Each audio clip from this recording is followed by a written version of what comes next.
Hey everyone, guess what? We do not have ugly swag. We have spaced out radio gear that you're going to want to wear. Why? Because no one wants to wear ugly clothing. So head on over to spacedoutradio.com and go shopping today. You'll be glad you did. And it's a great way to support our show. Once you get your gear, send us a picture of you rocking out in your SOR swag. spacedoutradio.com, shop there today, and make yourself look good.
Oh, yes, everybody, welcome to Spaced Out Radio After Hours, the After Hours radio show to be exact.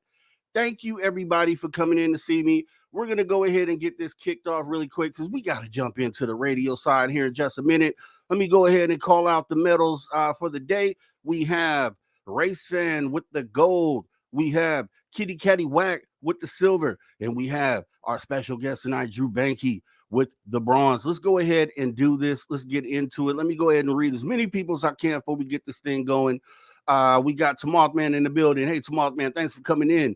Simon Unlikable, thanks for coming on in. Simon Unlikable. Hey, folks, Race Fan Drew. We appreciate you coming on in. Simon, let's get down as many people as we can real quick. Eternity, Eternal. Hi, Rob G. Hey, thanks for coming in. Who else do we have? We got Roger Murray. Roger Murray, thanks for coming in tonight. We got Jessica S. Thanks for coming in, Jessica S. We do appreciate you. Let's go ahead and see who else we have here. Can only read a few of you guys right now. I'll get to you, though, later in the show.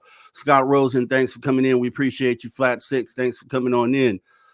Jim Williams, thanks for coming on in. Thanks for showing up as we're back here with After Hours. Brand new 2.0. Let's go. Who else do we have here? We got Jennifer in the building. Hey, Jennifer, thanks for coming on in. And I'll be able to get to some of you guys in a moment here. Just want to say I'm so glad to be back. I'm so glad to be back in the building. It's been a long time. Last show was July 14th. It's been almost a month. Can you believe it? Since we've been on air here at the After Hours, we are going to go ahead and get ready to get this thing going. Let me see if Bill WD40 is in the Spreaker. Let's go ahead and get ready to get the radio side going. Welcome to Spaced Out Radio After Hours, the radio show with me, your host, Mr. Rob G.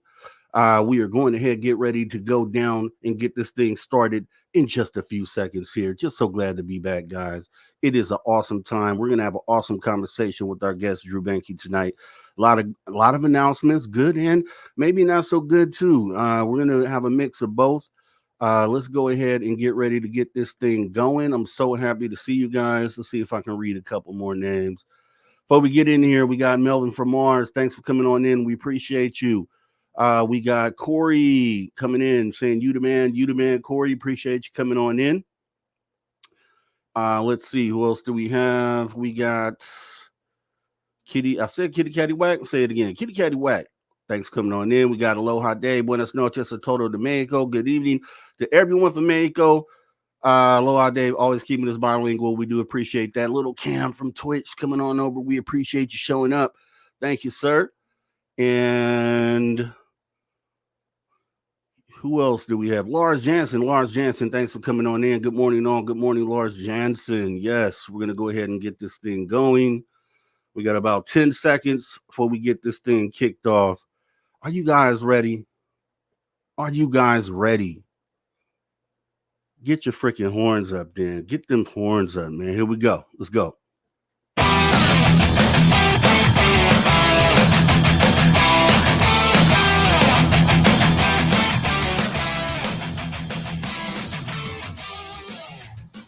Greetings, space travelers. Welcome home. You just tuned your dial to Spaced Out Radio, the only place where you can own the night. I'm your host, Mr. Rob G, and I want to say hello to everyone listening in on our terrestrial affiliates and across North America and digitally around the world. In case you aren't aware, you can actually access our archives for free at youtube.com/Spaced Out Radio. And while you're there, please consider hitting that subscribe button.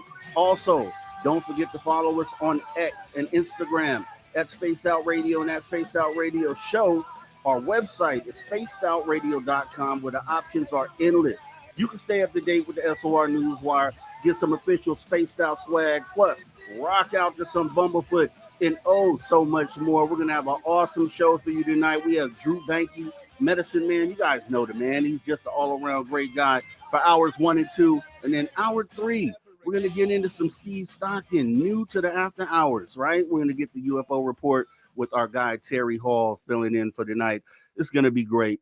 And I just can't wait to get into it. Yes, that's right. We're going to have an epic action-packed show on the way. So make sure you stay tuned and you do not go anywhere. Here we go. The first round, we're getting right on into it. You guys know this gentleman. We've had him on here many times before, ladies and gentlemen. We are not going to delay anything. We're going to jump right into the conversation with our guy, Drew Bankey. Hey, Drew, thanks for coming on in, man. Appreciate you showing up here tonight. Yo. Thanks for having me. I always enjoy being here. And yeah, SOR family, been, I don't know how many times I've been on SOR in total, but it's a lot. And I appreciate all the support, man. And it's always a great conversation. So I'm looking forward to this, brother. Man, we appreciate you. And, I know, because we talk behind the scenes, you've definitely been into some really big things lately. And I've always said that it couldn't happen to a better person, a person that is so into doing things and spreading positivity and doing things for other people. And I was just so excited to hear that you're leveling up in this game, man, and you are getting the message out there on a larger platform, man, which is awesome because people need to hear what it is that you're saying. If you wouldn't mind kind of talking about some of the things you've been into lately. Yeah. So last month I went to flew New York and then eventually made it to Connecticut to be on the Ian Bick podcast, which is the Locked In podcast with Ian Bick. It's you can find it on any platform. He's getting pretty big, and he just got he's picked up Mike Tyson as a sponsor since I did the interview. So it's really good for the drop that it's been a week or so since he's announced that he's sponsored by Mike Tyson 2.0. That's Mike Tyson's cannabis company. So it's working out good for me. That's being a little delayed before the actual drop date. So yeah, I just see the universe, being so gracious with me and everything. I got to listen to the whispers still, but it's becoming a lot easier to hear the whispers, and been talking to Homestead Rescue. So they reached out to me a few days ago, really, and asked me for some suggestions on building contractors because they're having an upcoming episode being filmed again here in Colorado. And yeah, sent a few people their way, but I volunteered and started a conversation about going up there and helping out with this episode, helping out with the build team and everything. So going to be doing that and possibly some other stuff coming up. So yeah, and just, plugging away at some other, top tier podcasts, reaching out to Theo Vaughn and, just all types of different people I think I would have a good conversation with. So, just plugging away and then, been doing a lot of interviews and got a lot of interviews coming up. That's in the pipeline that's already scheduled. So, just trying to be out there more and the weather's starting to change now. And I feel the weather's starting to change. The days are getting shorter. So getting ready for that season change. Oh, and tonight,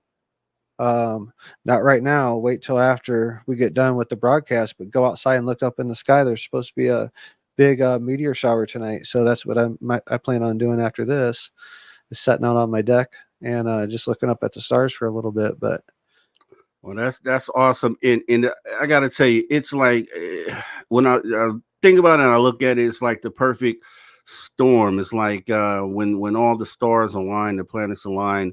And we've had previous conversations on this show before, and you've always said how you wanted to get to a larger status so that you're able to deliver this message, and the things are materializing right in front of our eyes. And I think, and it's not you out there looking to do this.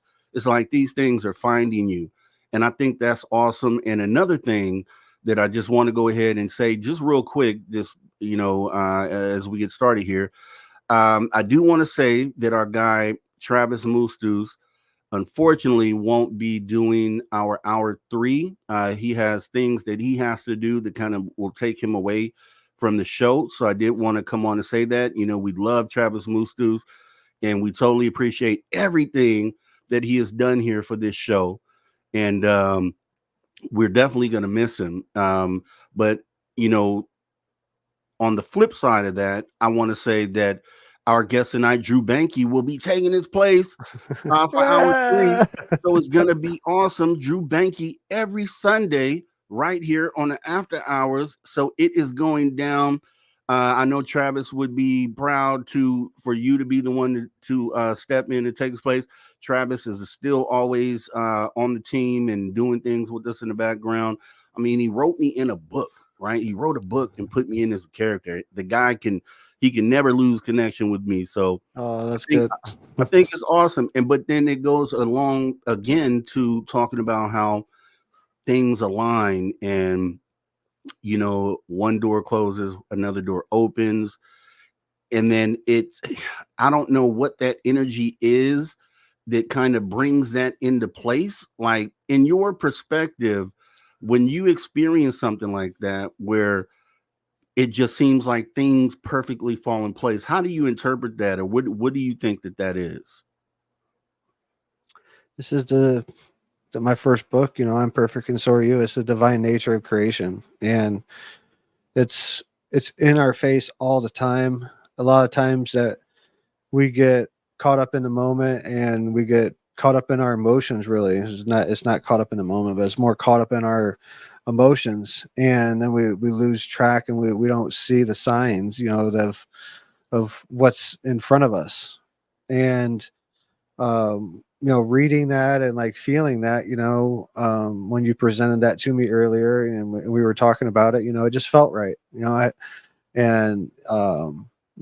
it was broke down and kind of what it was going to look like, and yeah, it's perfect. I don't want to, if it was me being on air and it was, just having to report something, I couldn't do that. But if it was coming on, having a conversation once a week, great, perfect for me.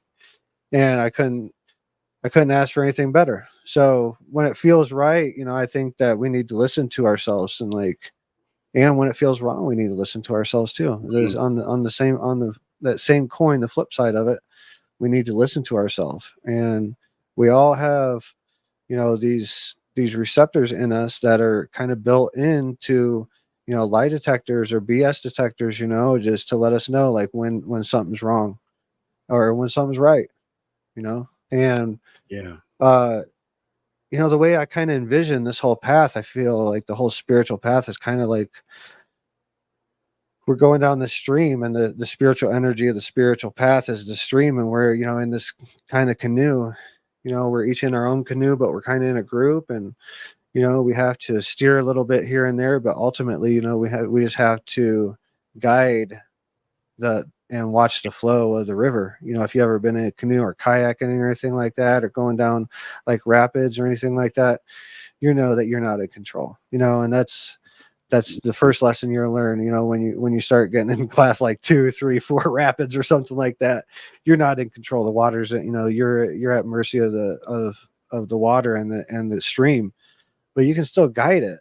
You can still steer it a little bit, but ultimately, and that's a very good lesson of where we're at. I think it's, if we don't concentrate on guiding it so much and watch where it is, and, just try to push it in a direction, and just listen to your intuition. I think that's all. I think we're all, like, as a collective and individually, each one of us are going through our own things. That's, each day is things are happening that are just surreal in reality. And I think those are big indicators that we are kind of living in a simulation in a sense, maybe not how people think, but in a sense, I think we kind of are. But I think we also have, consciousness is a large part of that, and we are in control of our destiny and all that stuff. But understanding consciousness and how we move and how our thoughts move, I think we're coming more, that conversation is becoming more and more popular and mainstream, and I love it. Yeah, and that's when I was going to actually talk to you about that. Just in your judgment, because obviously when we talk, it's all about positive energy and the healing energy, things of that nature. And I was going to ask you, you kind of just touched on it, but do you feel like, since the last time we talked, when you look at the world, and I mean, and then now that you've been on this larger stage, you've been exposed to other things, like, when you look at the world, or you just look even in your own sphere, do you feel like the positive energy is resonating? Do you see any shifts in, the energy on Earth? I mean, you just said a lot of people are coming around to it, but do you feel that the energy has shifted? Yeah, I see God every day. I see God every day. I witness it every day. Like when I traveled to New York for this podcast a month ago with Ian, I took so many, probably like 5 or 6 Ubers while I was there. I was only there like less than a little bit over 24 hours total, there and back. So that was crazy. Like that was one thing. It was weird. Like, I think being more down the spiritual path, having that, just to touch on that point just for a second, the movement, the jet lag was just weird. But I think it was like 7 out of 27 hours I was gone, like 8 hours I was in flight, from there, out of that. So it was just weird. But I saw God everywhere. I had like 5 or 6 different Ubers rides I had to take, and just the conversations. I'm one of those people. There's 2 types of people that don't have conversation with Uber drivers, and those that do. I am obviously one of the ones that would. So, just the conversations, whether it be a short ride or whether it was a couple of long rides I had to take, the conversations led back to spirituality, consciousness, and I realized why that I got in the car with this Uber driver, or I Mhm. had to, or met this person here or there, and that's happening more and more So I know that if it's happened to me, it's happened to other people because I'm not anything special or unique. You know, I am, but I'm not. You understand what I'm saying? But Yeah. so if it's happened to me, I know it's happened to other people. You know, and if it's happened to me, I know it's happened to the collective Yeah. because you know Yeah, I'm and no here's what separate. I'll say I had something similar to that, but I'll also say that there was, and we'll touch on this a little bit later, but there was some things during that trip that you went on. Some things in the world happened at the time, and we'll kind of be getting into that. It'll take us into UFO and politics, and like what is the alien agenda, which we will be getting into in a little bit here, but. I'll tell you, as far as the energy goes, there was a time I may have told the story before, but I was in a random city checking into a hotel for my stay. I just so happened to be sitting outside. I was already checked in. I was sitting outside and, kind of just hit my little vape. And some guy, random guy, walks up to me and gets to talking to me about exactly what we're talking about here: energies, the healing energies, the shift in the world. Just out of nowhere, sat there. We literally sat there and talked. This random guy that I just met for like 2 hours, maybe more than that, in front of the hotel. And it was just wow. It was like I felt weird because it was like something directed this guy to me, like for us to have this conversation. It was a really enriching conversation, and actually, I know he's a viewer. He subscribed that day, and I told him that I'm going to have him on, which I still am going to do that. But it was just amazing how, those things come across your path. So I thought that was pretty amazing. And it just shows what the power of energy is, and whatever is directing or pulling the strings on this. And that's kind of more what we're going to get into in a little bit here, but it just shows what the power of that energy is. And it kind of keeps me on that mission to find out like the source of what it is that kind of controls this. The source. You said it right there, dude. Episode over. Talk about it. Exactly. Oh What my is the god, I source forgot. for those who may not I know? got huge news. I forgot go. to talk about. So, me and Grant Cameron have been talking, and I was asked to come on Colia Marquis's show a few days ago when Grant was on there because the conversation was turned to psychedelics and consciousness and everything. So they reached out to me and like, hey, can you jump on real quick? So we get on, and towards the end of the episode, we start talking on air, and we kind of decided on air that me and Grant were gonna start this documentary, and we were gonna go and continue John Joyce's work with taking UFO experiencers that have not experienced psychedelics. This is one thing that's it's gonna be part of the screening process, but they cannot have history of psychedelics because we want a blank slate, people that has experienced abduction experiences and without prior psychedelic experience. We're going to interview them before and after a psychedelic experience. So we're going to do ayahuasca ceremony or something comparable, something like that. A very in-depth, maybe a strong shroom, mushroom, psilocybin ceremony, something like that. But exciting that Grant's and he's just as excited about this as I am.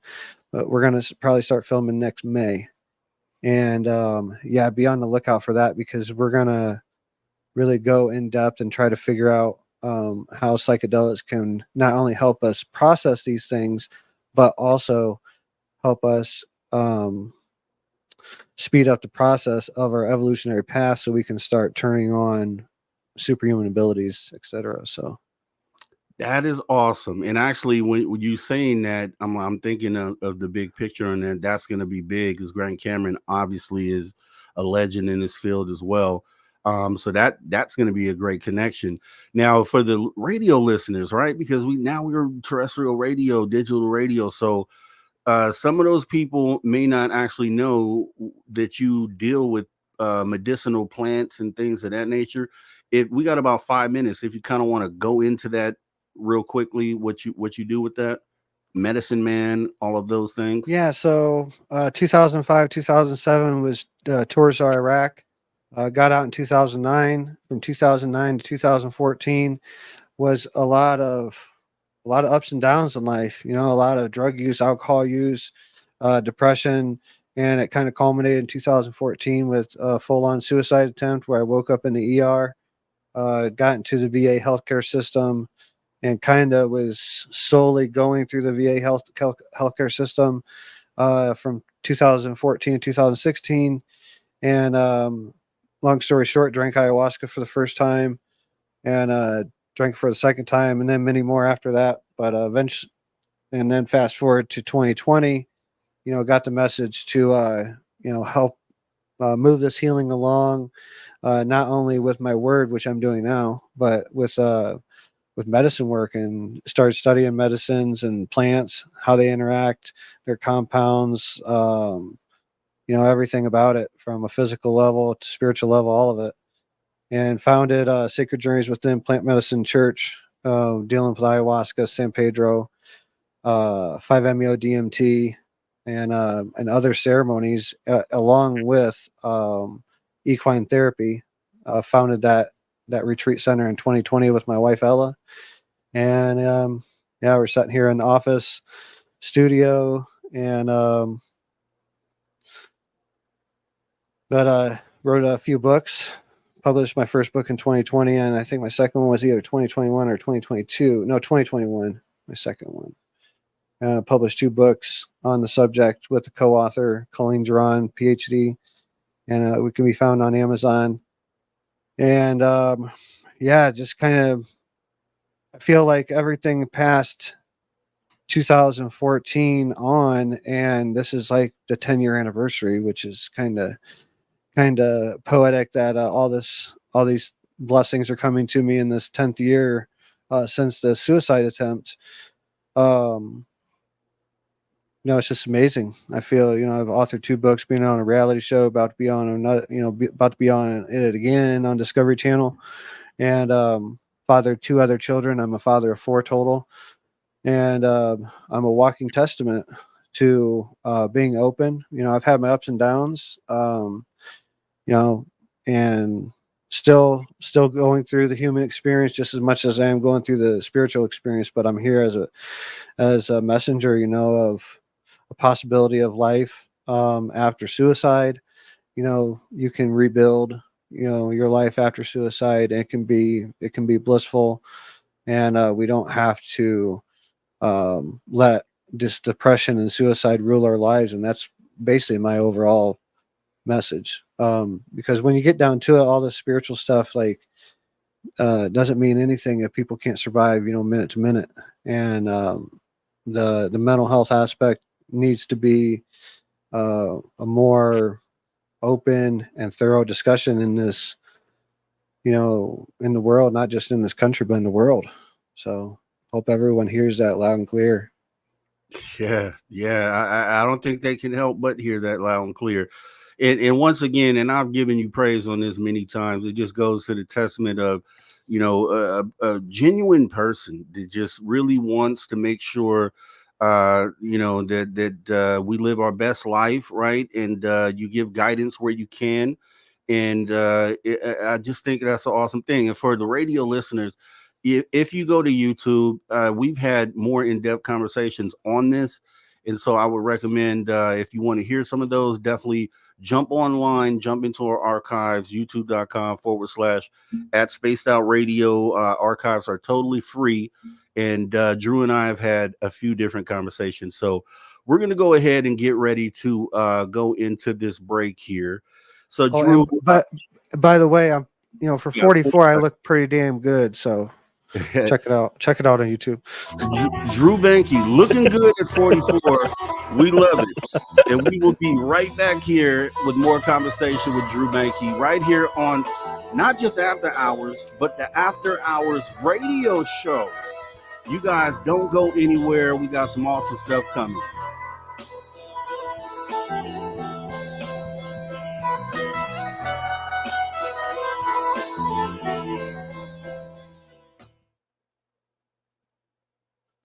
right. Clear. All right, man. Man. Awesome stuff, Drew. Awesome stuff, man. We're gonna get into some good stuff here. I like to keep it light, you know. Yeah, definitely. But like I say, speaking that truth, man, and just being that pure guy, man. I love it, man. I love that energy. I love that selflessness, right? Yeah. It's just a lot of that, man. Because I process the same way, and I,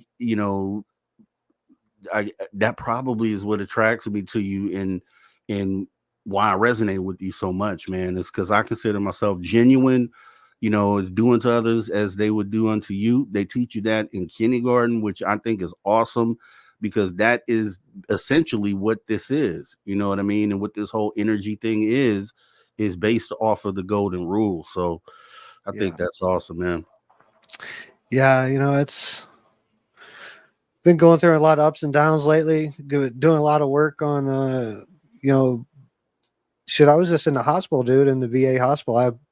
I checked myself in, went to the emergency room and all of it. Went through the whole thing. Got fuzzy slippers and spent a few days in the VA hospital. Wow. And I've talked about it on a few other shows, but it's just I think it's important that we're open about it, because it doesn't need to be something that people are ashamed of. Like, I'm glad that I did it. I need to take a little break, a little breather, and going through some personal stuff and some other stuff going on. And, I felt I needed it. And dude, I seen God when I was in there so many times. I was only in there like 2 days, but like 48 hours total, but seen God so many times. I realized while I was in there, and I realized what I was in there for other people too. Like, yeah, and you were a messenger, man, and you're here, you're serving your purpose, man, which I think is awesome, and wearing your heart on your sleeve, and just being so transparent with the things that you're going through, because I mean, this stuff really helps others in that same situation. Just the words, not to mention that you actually provide services, for people that are in those situations. But I want to get into that, but let's save it for when we come back from break. yeah. I have to learn to start doing that, man, here with this new format. So I do want to say, Stargazer, thanks for coming on in. Shelly Montgomery, thank you for coming on in. Lakeside Laura, thanks for showing up. Paramarv in the building, thanks for coming in. Jay Truthseeker, thanks for showing up. Lex Diaz, hey, thanks for coming in. Brown Dwarf, I see you out there. Ange, thanks for coming on in. Ron J, nice to see you. Who else do we have here? Looking this before we go back from break here. We got Simon the Likeable. Thank you very much. Appreciate you showing up. Pat Noble, thank you for coming on in. We appreciate you. Denise Corwin, thanks for showing up tonight. Let's see. Polly Rotterman. Hey, Polly, thanks for coming on in. We do appreciate you showing up and your support. I said Jessica S. Maybe I'll say it again. Jessica S. Thanks for coming in. Richard Minnick, thank you for showing up tonight. Tamothman. I said Tamothman. I say names twice. It's okay. That means I love you. Let's see, who else do we got here? Christine Lynn, thanks for showing up. Thanks for coming in. Aloha Dave, thanks for the super chat. I was in the conversation, one of my favorite guests tonight, and I'm thrilled that Drew will be an SOR regular. Me too. It's gonna be awesome. Me for. Awesome stuff coming up in the future. We already know. And this is just the beginning, guys. I'm knocking the cobwebs off. I haven't been on air for like a month, which seems like forever. And we're jumping right back in the saddle, man. So let's see. Who else do we have out there? We got Terrence Willis. Thanks for coming on in, Terrence. We got CS. Thanks for coming in, CS. We got about a minute till we come back. Let's see. Tom Girl, thanks for coming on in. Appreciate you showing up.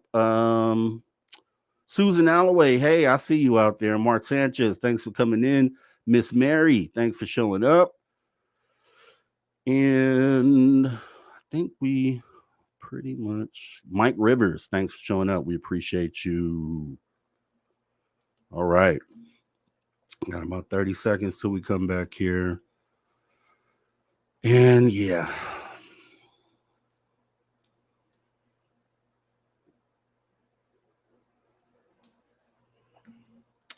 Let me get this up here.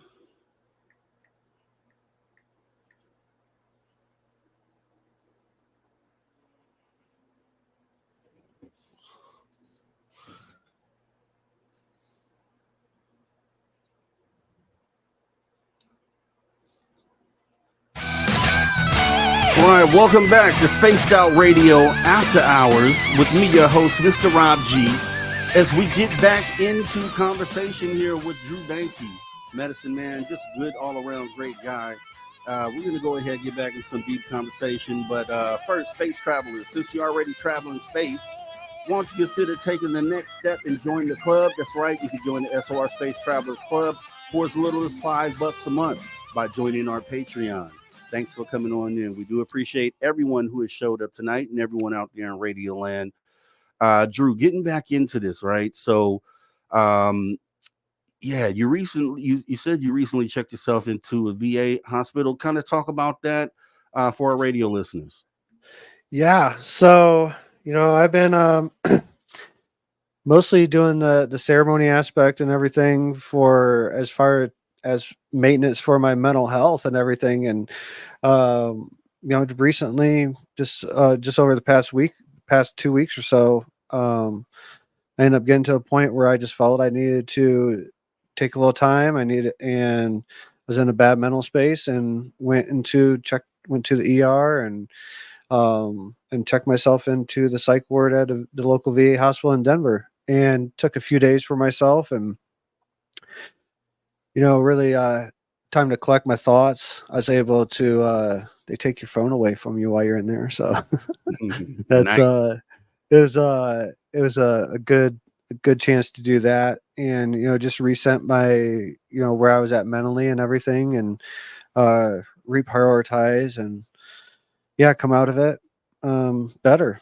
So I wanted to be open about that with people. And I've mentioned it before on some other shows, but I just want to be open about that with people. So, so it becomes a conversation that's okay, because, I thought about it even while I was in there. Am I going to share this, in my interviews coming up? Cause I knew I'd have, interviews coming up and stuff like that. And, I just decided while I was in there, I was like, yeah, I'm going to share this. Like, I'm going to share openly. I'm an open book, for the most part. And, when it gets to, my inner family workings and stuff like that, that's where I draw the line. But, me personally, I'm an open book, and I'm here to, maybe start a conversation or have it be okay or make it okay for people to do that.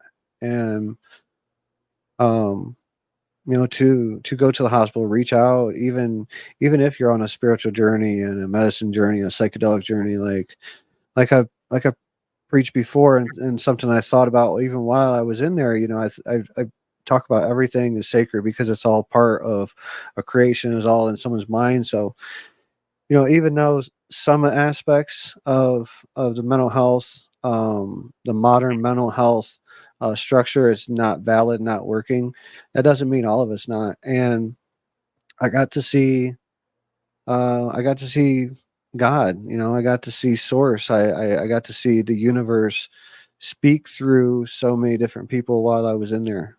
So many different moments of like, oh, okay, I see you. And I see that you're here, and I see that, I'm where I'm supposed to be at anyway. This, like, like a lot of things I thought about in there was things that I tell other people. So, just, if wherever you're at, just take it for that's where you're supposed to be at in that moment. And that was a big test for me, and coming out and trying to decide if I was going to share that. Cause this is the first time I've ever reached out for help like that since, 2017. So it's been a long time since I've ever done that. So, and, I hope I haven't let anyone down but if I let you down, that's probably a good sign that you were looking at me in a light that you shouldn't have, and put me on some type of pedestal or whatever. But, I did what was best for me in that moment. I'm not afraid to talk about it.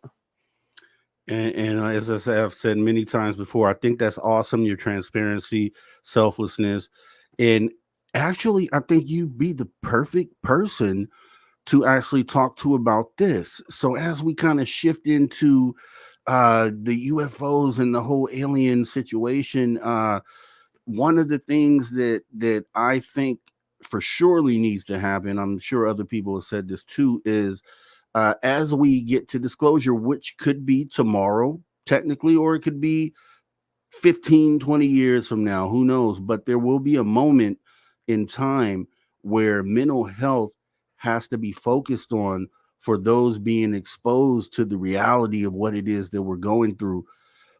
Where do you see yourself? So say disclosure happens tomorrow and there is the need to process things mentally. Like, I would feel like, just based off of what I know about you, that you'd be like someone to come to because you're technically providing services like that now.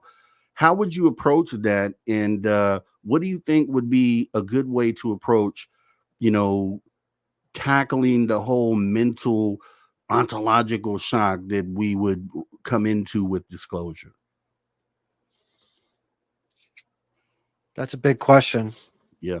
I think I think that will happen at one point, and I think it is happening. I think the reality of our relationship to ET is coming to fruition in a lot of people's mind's eye. I think this is why it's kind of this part of it's being trickled to us, that aspect, and it's right there in front of our face. Our relationship is, very close. That's our, we're genetically tied to it, spiritually tied to it, energetically tied to ET, all that. And once I totally believe that that's of our, our ancestors, or that's us in the future coming back, or quote unquote future. So I think it's happening on an individual level. But it's growing more and more and more. People are really starting to just wake up and be like, okay, that makes sense. And when it makes sense, it makes sense. The truth always is the truth, and always rings in our soul when we hear the truth. And that's starting to become realized more and more. But the integration of it, it's something that we have to go through on our own. It's part of the journey itself. That's a big realization that I had when I was in the hospital. It just like, all the spiritual stuff I talk about, I'm sitting here in this hospital, and, I having to go through that deep soul searching, and have it be okay. And it doesn't dilute anything that I've ever talked about or any of my other stances or anything. And I had to come to that realization too. But it's all a test. And also, like, this situation with me being in the hospital lately was a big test for me, but I also know a big lessons, like, in this moment and in this situation and all this. There's a big lesson that's coming, because it's a hard one to go through personally, emotionally and everything for me. Yeah. But it's mental health and how we're processing it is something that we do have to think about, because there's a lot of truths and realities that are, man, even seeing Snoop like crip walk with the Olympic torch, and having breakdancing as one of the Olympic sports, like, just weird things like that, like, tell us that, there's been some serious things happen too. That's been very surreal over the past couple weeks and months and whatever, war and all of it, But I think what the universe is trying to tell us too, yeah, there's a lot of surreal things happening, but there's some really funny things happening too, like, breakdancing at the Olympics. Like, who would ever thought, man? I'm putting my numbers in for 2028, man. I'm thinking about getting a medal. I think I could do it. That would be interesting to see. I'll be rooting for you all the way. And here's what I'll say. I was just in Vegas. I actually got home from Vegas this afternoon. And yesterday, I had a conversation with my nephew. Whenever we get together, we kind of talk about the subject, and he has a good understanding of it. It's not what he focuses on full time or mainly, but he will talk to you about it.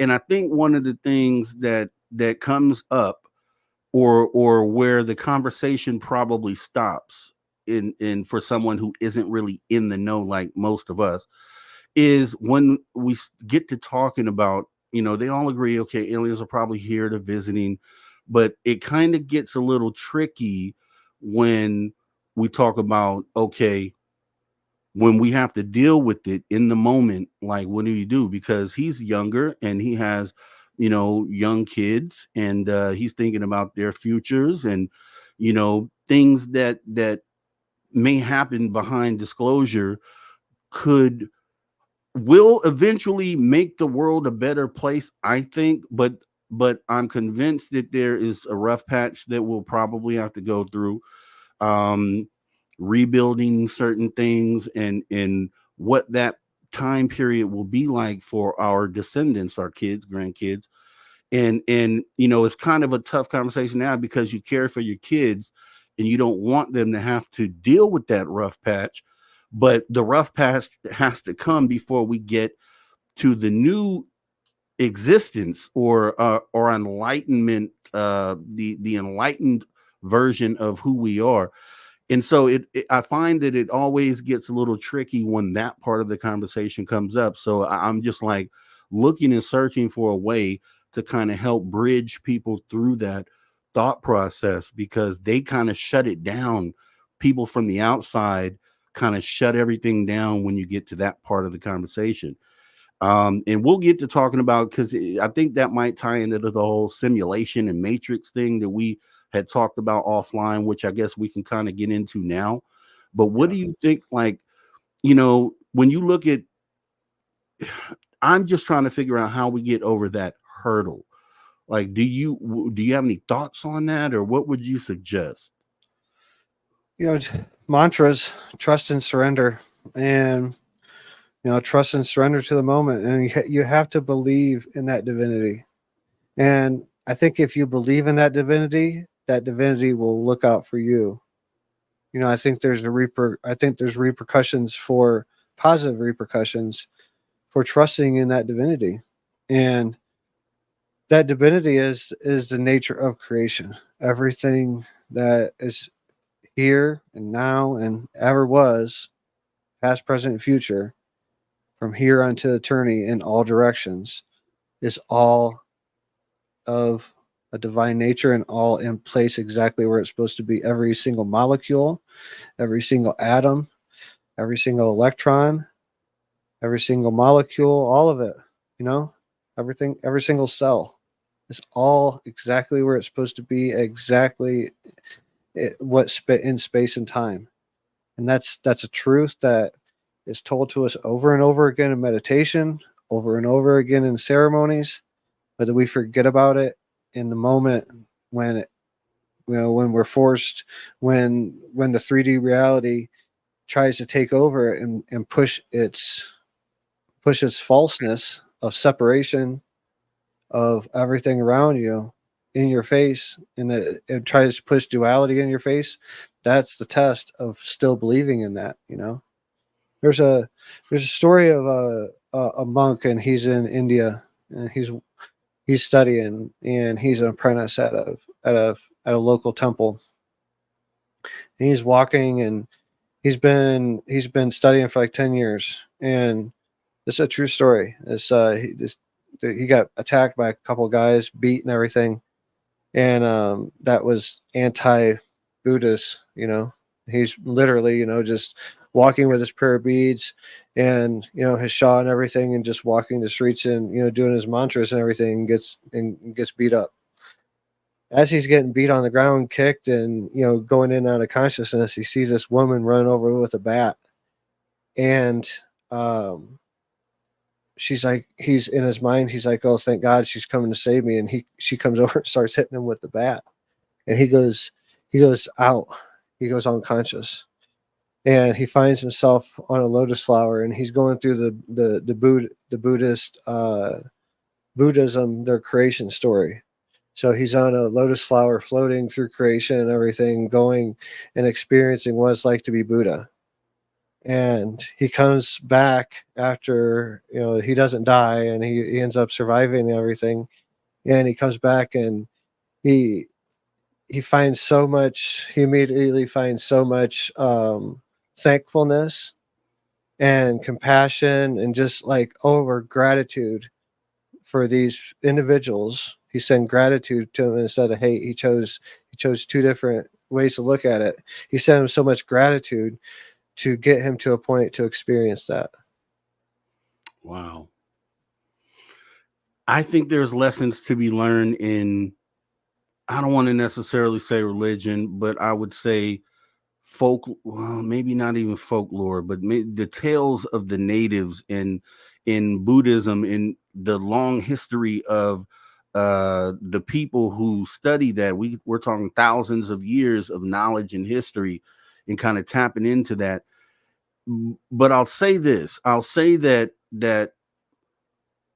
I don't know. We talked earlier about this offline, about how it seems like we're in a simulation potentially, or it's like the Matrix. And one example I have recently, obviously everybody here knows about everything that I've been through so far. They've seen the proof. But there was I just happened to be in, this could not be related, it could be coincidence. I'm just saying it's weird. But I was watching this film maybe a week ago on an earthquake in the town that I live in. It happened back in 1952. I live in Bakersfield, California. They had a 7.3 earthquake. I watched the show. When it was done, I had this feeling of impending doom come over me, and I'm thinking of, okay, well, if something like this happened today, like what would I do for my family, and what could we do? We have gas lines here. Is that going to be an issue? And kind of went through the whole thought process and really spent a lot of energy and time thinking about this for maybe like an hour or two. And literally 18 hours later, we get an earthquake right here in the town that I live in. It was like 5.6, so enough to shake the house up a little bit. And when that happened, it just hit me like, did I manifest that? Is this like, and if I did, then it kind of leans into the whole Matrix theory. Like, are we really in a simulation? Really quickly, we got about 6 minutes, because we're going to take the simulation talk into the UFOs and politics. But what is your theory on simulation in the Matrix? What is your outlook on that? Man, we're something like that. It's a lot of people talk about the Matrix series, this Matrix movie series being more of a documentary than anything. And the more and more that this goes on, it's seeming like that, But I think what we need to do, we need to step back and like have a conversation of what ifs. Like, what if? What would it look like? What if we were all gods? What if we were all particle of gods? Not one of us. I'm not saying I'm God or you're God. I'm saying we're all God. What if? What if this was true? What if our thoughts, the more and more that we aligned with that thought process, what if that started creeping into manifesting in our reality? What if? What would it look like? What would it look like? Would it go from a guy that was laying in a hospital after a suicide attempt, and then 10 years later talking to the producers about doing another reality show on Discovery Channel, right, about talking about starting thoughts on writing his third book, having two beautiful kids on the inside? Like, what would it look like if I was a particle of God and I realized it throughout that path, and then I started like manifesting my own life, like actually building it, not just with my hands, but with my mind.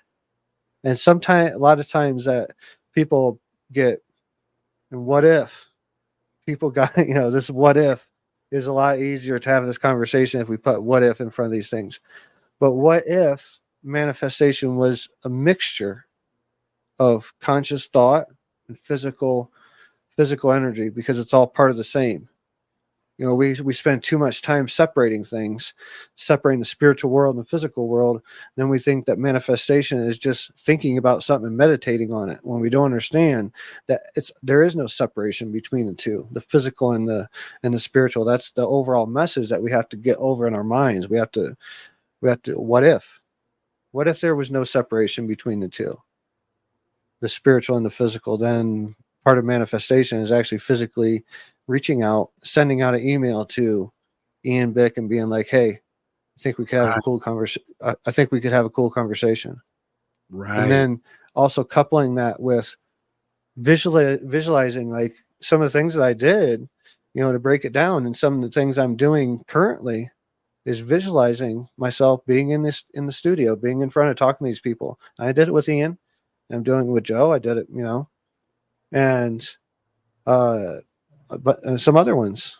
But there was a time that I couldn't get any bookings to talk or anything like that. Now I don't have to reach out to anyone anymore. I set back and let the universe, like, I've already done that physical part of that, so that I can set back and work on other things, but I stay on the air. I stay doing interviews, from small up to the biggest. And I put my heart into every single word that I say in every single one of them.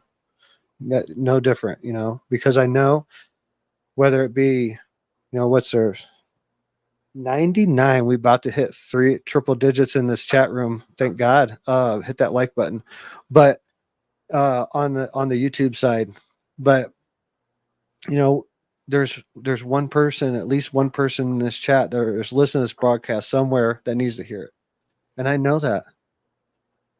Hopefully it's more than that, but I do it for that, dude, because every one of us, every one of our existences is so important, No, I agree. And we're going to, when we talk about that, because manifesting is almost like, just like you said, something sending, going up to the source, which is what we both talked about, and then manifesting that for you. And it's almost like you're tapping into the server. So when we talk about manifesting and then potentially this being a simulation or a matrix style situation, then we have to talk about politics. We have to talk about, are they privy to that, right? Are they affected by that? So does and what's being manifested? What are some of the things that mean we're in an election year right now? UFOs could be the hot topic right now. There are a lot of things happening within politics, without going too deep. We will be touching on this. If you could give us just something quick on that, we got about 1 minute to go.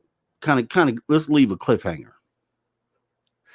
Yeah. So, I felt like I was in a movie. Landed in LaGuardia from my flight from Denver to LaGuardia, heading to Ian for this podcast. I flew the day before, but when I was in flight, the whole thing with Trump broke while we're in flight. So I fly cheap.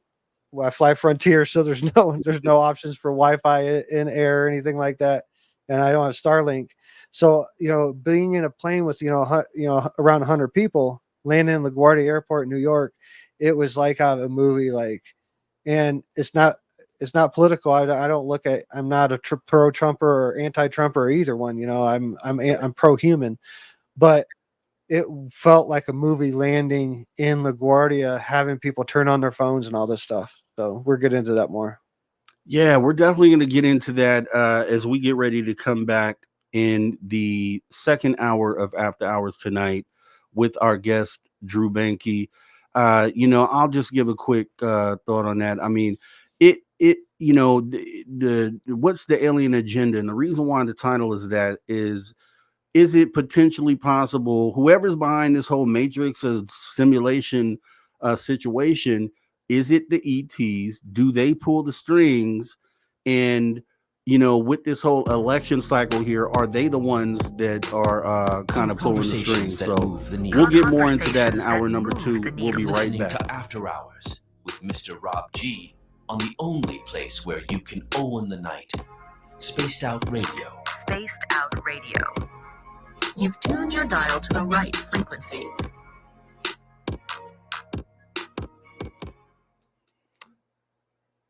All right, we're clear, and I'm going to run the commercial right now. Drew will be back in about 4 minutes. Sounds great, brother. All right.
All right, all right. Welcome back from our YouTube break as we prepare in about 45 seconds to get ready to come back for our radio break.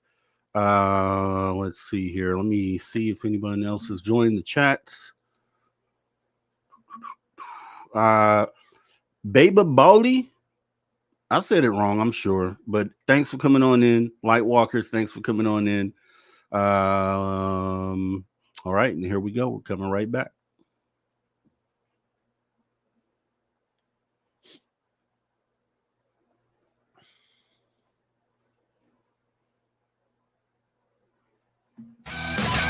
All right, welcome back to After Hour number 2, right here on the After Hour radio show. My name is Mr. Rob G, and we are back with our guest, Drew Bankey. Man, the guy is amazing. You got to listen to the stories. He's just into all the right stuff, putting good energy out there. At the end of the last hour, we kind of started moving into UFOs and politics and kind of talking about the simulation theory, the Matrix. Are the aliens behind the scenes really pulling these strings? We're going to jump right back into that. So let me ask you this, Drew. You know, some people say that these ETs back with Eisenhower, they sat down at a table and made some sort of deal. I don't know, maybe that happened, but it would make more sense that they just pull the strings. They have the ability to do telepathy and all these other things. I don't see what the purpose would be to want to sit down with governments and make deals like that. I feel more like when we talk about the Matrix and the simulation theory, just like the way we were manifesting things and we go to the source to get those things manifested, is the source potentially these ETs behind the scenes manipulating certain situations? We talked a moment ago about, and let me say this first, there is no taking political sides here. We're not getting into that part of it, but there are weird things happening in the world that kind of have to make you think, is there something behind this? Are there strings being pulled? So not only did that situation happen with Trump that we talked about, but, it's just a weird climate right now. And we're in a situation where, disclosure potentially is right here. A lot of people are leaning on these governments to kind of come forth with the information. What do you think about the potential of the ETs being the ones behind the scenes that are pulling strings? Like, what is your outlook on that? Well, first and foremost, I think Joe Rogan put it best that this season of Planet Earth is lit. Like this is lit. The story writers on this season of the Planet Earth, the series, it's lit. I like and it. it is, man. It's one of the best stories I've written, and we're living through it. Whether it be, ultimately, my belief on like ET and ET, the different species of ET, I believe it's all like manifested, through us anyway. I think I've said it before several times. I think if me and you agree on a name of an ET race, and it's never been verbalized that particular way or anything, I think that that starts to materialize in some way, form, or fashion. Whether it be start off with an idea, which everything that we have around us has started off with an idea, and now it's in the physical anyway. So to say that something can't start off as a thought and go and turn into physical, that's not the way it works. It's the exact opposite. So I think all of it, I think I look at ET as kind of a religion, like all of us, like in a way, because the experience when you get down to it starts off as something crazy in the sky, or a crazy dream or something like that, and then this it progresses. But I think that we build that. I think we open ourselves up to it. Now, the tricky part is we're doing a collective manifestation. So we're doing a group manifestation where we have to also consider variables that we can't we don't consider when we think about just us manifesting something, but it's I'm manifesting this reality, you're manifesting this reality, like me and you are manifesting this reality together right now, coupled with everybody that's in the chat room, everybody that's listening online, the millions and billions of people that's listening right now, I'm sure, everywhere across the planet. But we're manifesting this together. We're all, I joke around, but we're all manifesting this together. Me, you, all the listeners, and everyone that's involved in it, Dave, and everybody that's involved in it up until now, and everybody that's involved in it in the past. So that truth is true in every moment. So I wouldn't say it's ET. I would call it source, Yeah. And going back to, what I talk about a lot in my first book, my first channeling from source is, when I first channeled source, the very first thing it said to me was, I'm the source of all creation. You are the creator through the power of manifestation. Step into your power to facilitate the upcoming shift. Because I was coming out of more of a religious structure or spiritual structure, you might say, through the Native American community, like Native American Sundance, sweat lodge, things like that. And that gave me structure to find that truth. But once I found that truth, I moved on past it. I could still give gratitude and thank the rituals and the structure that got me to that point, and still continue those rituals, but having an understanding that I'm actually communing with myself. So it's a lot easier when I made that shift. My prayers and stuff didn't have to go as far in my mind. There's this, all the receptors for source are in myself. And that oneness that a lot of people are starting to realize is, circling back to the conversation about how we're going to integrate this, like mental health wise or consciousness wise. I think it's all going to, work itself out, because the moment of oneness, the understanding of oneness, when that comes, is all the invisible borders that we have, our skin, air that's in between us, whatever it is, all dissolves, and we understand we're connected to all of that. There's no disconnection to any of it. So our reactions and how we react with everything around us, we realize it's a part of us, and our reactions hold weight, whether they be positive or negative. There's repercussions that we have to deal with, because it's all connected to us. But that in turn, that understanding starts to spread and becomes more of a reality in ourselves, in our soul, in our minds, and everything. And we practice that mantra of I am, and so is everything around me. That's a very powerful mantra that we can use right now, especially in these times of really processing everything. But it helps us, through conversations we had in past episodes about Dr. Emoto's work, and how energy affects, and vibration, energy affects water, it affects our body too. But we can hack our own selves by doing these mantras, and also binaural beats. Binaural beats is an important thing that we can do in these times. We can do some research, find out what binaural beat you need the most in this time. Binaural beats are starting to be proven to affect us on mind, body, spirit. And it's no secret that there's studies are starting to find that binaural beats and certain frequencies and stuff can affect us physically too, like healing wise. And this are things that are possible. But binaural beats are something that we can use right now to fully come to grasp of what is happening right now. And it's the unfolding of our family tree. And that's ultimately is what's happening right now. Our family tree is about to get a lot bigger. We've starting to see it over the past 15, 20 years of these DNA tests that are going out, the drive and the calling, the internal calling of people trying to figure out their ancestry. But, dealing with on a 3D level, you think you want to figure out, who your great grandmother was or whatever. But our families, that unknowingly is a deeper yearning to find out how big really our family tree is. And our family tree extends out to the stars. I believe that too. And so taking Book title. God dang, that's a good book title. taking a step back, do you feel like we're in control of our own destiny? Because just like, I mean, it's almost like with the Mandela effect. As much as you believe it.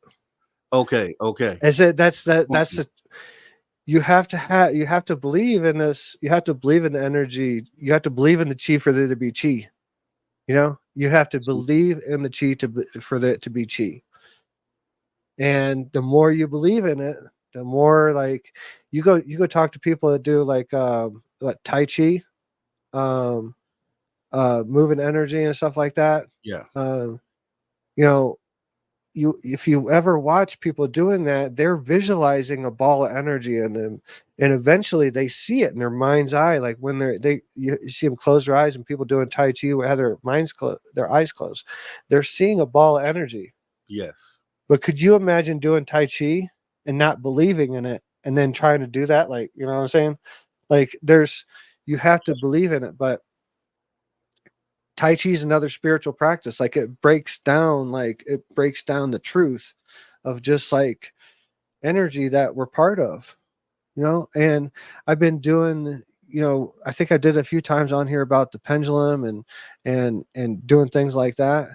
And now I was just listening to a podcast the other day, and they're talking about how they're studying people moving pendulums with their mind and stuff like that. So we can do it all. It's how much we believe in it. You know, you can't sit there and work with a pendulum and not believe that we have energy coming out of us and stuff like that. It's not going to work. But if you sit beside someone and see someone else doing it, like I've done on this channel and many others before, like if you see someone doing it or walking you through how it's possible, then it opens up that spark or ember, like the name of my youngest daughter, Ember. It opens up that ember and it starts burning, in your mind of what's the possibility of. And then eventually you're tested out on yourself and start to learn it. But yes, we control our destiny. It's a matter of how much we believe in it. But we all have to step in this moment right now in our reality and on this timeline. We all need to step forward and understand that we are part of the same. We are part of the same consciousness, and that border doesn't stop on just this earth. Like all of it, we're all connected to all of it, and we're starting to see those connections. Now, let me say this. The reason why we even wanted to kind of include politics and UFOs and kind of combine those is, obviously we're in an election year here, and there's been people who, and like I said, I don't care what side you're with, it doesn't matter. But there's been people that said that think, okay, one side or the other side could potentially go ahead and play the UFO card and say, hey, I promise to disclose ETs and that nature. I listened to someone's podcast recently within the last few days, and they said something that was very interesting to me. They said this person had a theory that the extraterrestrials potentially have full control over the situation, and that what they may be doing, and this is their theory, it may sound wild when I say this, but they said that they think that if someone were to disclose, the ETs would then take action and kind of reverse time to before the person said it, to make it to where the person doesn't say it. So the person says it in our current reality, but then the ETs step in, rewind time to before the person said it, and then stop them from saying it. So in essence, in our reality, it has never been said or has never happened. I thought or it's happened several times. Right. You know what I'm saying? I got to turn off this fan. I hear you. I'm just on the other side of the table. Yeah, go ahead, take care of that. It makes sense on a level, right? If they have that ability to do that, then it could be the reason why something hasn't been disclosed on that level, is that they have control over time and everything. They're able to stop us in the moment, rewind, cut that out, delete that, and then we go forward without it ever being said. I thought of that. I thought about that when that person said it, and I was like, wow, that's intriguing. What do you think about? That's a very intriguing thought, and it's totally possible. Um, there's, and this is my full beliefs, and I talk about in my first book a lot more. But the four universal laws that I was shown, like through my ascension path or whatever. I went through a lot of different channelings and dreams and stuff like that, and I talk about in the first book. But one of the topics I go into is the four universal laws that never change, and they don't change on any dimensional field, any dimensional space, no matter whether it's 3D or 13D or 100 million D. It doesn't matter. Like these are laws that never change, and one of them is free will. So and that's a very serious law that's governed in all of creation. That has to be abided by. So the spirits, really us, different parts of us, much more intelligent parts of us, like future parts of us, more advanced parts of us. I think if it were me, I would come back and help myself. What that looks like to me, it may not look like it helped to me in this time, but I know, like, from my experience, I have to trust too. Like, so that's another thing. Like, people always talk about these horrible things are happening and how things are happening, worse things are happening. And I understand that there's war going on, there's genocide going on, there's babies getting killed, there's all types of horrible things going on. But in turn, there's a whole bunch of beautiful things going on. There's a whole bunch of people waking up, to and having their own direct connection to God, and then blah, blah, blah, blah, all these other things. There's all a bunch of beautiful things happening too. But we have to just trust that all that is in balance. But we also have to understand that we're looking at this creation and storyline that's playing out in front of us now. All these things that we never thought would happen. Seeing ex-president get an assassination attempt in our lifetime, like a lot of it, that's very surreal. Like finding out UFOs are real, finding out the government's been messing with consciousness, like all these things that we never thought that is so crazy to us because we're experiencing it. But what if, we'll go back to the what ifs, what if, I'm not saying this is, but just trying to find a better way for people to wrap their heads around it. Like, what if we were watching a movie and we were the actors and going through this experience? Yeah. What if we were out, and what I'm trying to get at is telling people, like, look at this from a higher perspective. Look at this from a more advanced perspective. Like, take yourself out of the situation, remove the emotion, like, and look at it. And if you start to understand how consciousness and spirituality and actually how, quote unquote, time unfolds, time's eternal and never stops, these moments are a lot less impactful. We start to take away the emotion of it. We start to see the lessons in it. Because this is not like the end of the world. There's never been an end of the world. And I don't think there's ever been a beginning of the world. I don't think it's just always been just congruent and just always going. But we're a small part of eternity. We're experiencing, just to break it down real simply, we are experiencing a very, very small part of eternity in this moment. It seems really big, just like, I might stub my toe or break my leg or something like that, and it may be, a very impactful thing for me, but outside of maybe just a few people that's close to me, my wife and maybe a few other people, it's not going to matter to anybody. Yeah. And that's just taking yourself out of it and like looking at what we're going through right now. Even though like all the genocide, all the hurtful things, people, the big question is, how can we say that God is everywhere when all these terrible things are happening. Well, there's a lot of lessons in all those things too. Like, the people that are grieving, the lost loved ones, even in, the bombings and kids like that, the people that are grieving, they're learning their own processes through those moments too.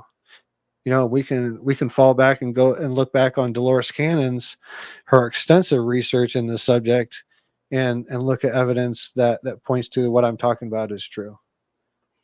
That we have to look at these things. How William Shatner said when he took his trip up went to the edge of space and everything and looked back at Earth. Those experiences, he's talking about how his whole perspective of reality changed because looking at Earth from an outside perspective, he's seeing us more as a whole. We need to get on board of Tribe Earth, to get through these times. We need to forget about these false borders, false wars, arguments, and look at who we are. And we're all the same. When you look at it, we all have electricity in us that we don't understand. We're a makeup of chemicals and miracles that nobody really understands how we actually work. We need to dive into that more instead of differences on religious, how we look at religion or how we look at money or thinking about what we own or, what we think we own. Right. Who owns anything? Who actually owns anything? Think about it. When you go to buy land, in the United States or anywhere around the world, like you're buying that land, but who did that person get the land? If you follow it back, like who sat down and be like, okay, I own this land. Nobody owns the land. This earth belongs to every single one of us. It's our God-given right. That's why we're connected to it very deeply, and we need to really understand that more and more. Like we need to understand the spiritual aspect of the U.F.O phenomenon. I'll tell you something funny. Actually, this is kind of side, but my sister-in-law. Right, there's this meme that's going around TikTok. I think they said, "Get out of the water, Jessica." So my sister-in-law was in the ocean, Miami Beach, and she was swimming in the water just right offshore, just, where she could stand up in the water. And I guess she did some weird little swim move going into the wave, and the wave overtook her. And the lifeguards came running out to her in the water and told her to get out the water. You can't swim. And I thought that was so funny. And then I said to her, I was like, but it's weird, they don't own the ocean, right? And it kind of, then you start thinking about it. Like, yeah, there's a lot of rules and things on a planet that nobody owns. And then going back to the Shatner thing, right? It does take some people to actually go into orbit to really realize what this is that we're on. And I always say we're on a rock that's floating around space, going around the sun, traveling at thousands of miles per hour. I think if everybody took time to really picture that, grasp that, or even if you had to go into space to experience that, then it does change your whole outlook on what this is and what we are actually involved in. So we have about 45 seconds if you want to go ahead and add to that, Drew. Yeah. So we're part of the planet, it's constantly growing, and it's growing by our material parts of our spiritual experience, our bodies going back in, decomposing. The planet grows all the time. It's a proven fact, and it's growing because we are part of it. And these chemicals, and it goes to show that manifestation comes from the ether, because our body is manifested from the ether, and the planet is growing because we and plants and animals are decomposing and making the earth grow, like through a magical process that we are only beginning to tap into understanding. Well, that is great. As we get ready to go into this break, we're gonna. I guess we'll have Drew for about 30 more minutes here, so this should be awesome. We're gonna get into a whole bunch of stuff here. You guys kick back. This is Spaced Out Radio After Hours, the Spaced Out Radio After Hours radio show. Shout out to all the new radio listeners who are first-time listeners to this show. We will be right back in just a minute with more conversation. You guys don't go anywhere. Stay right there.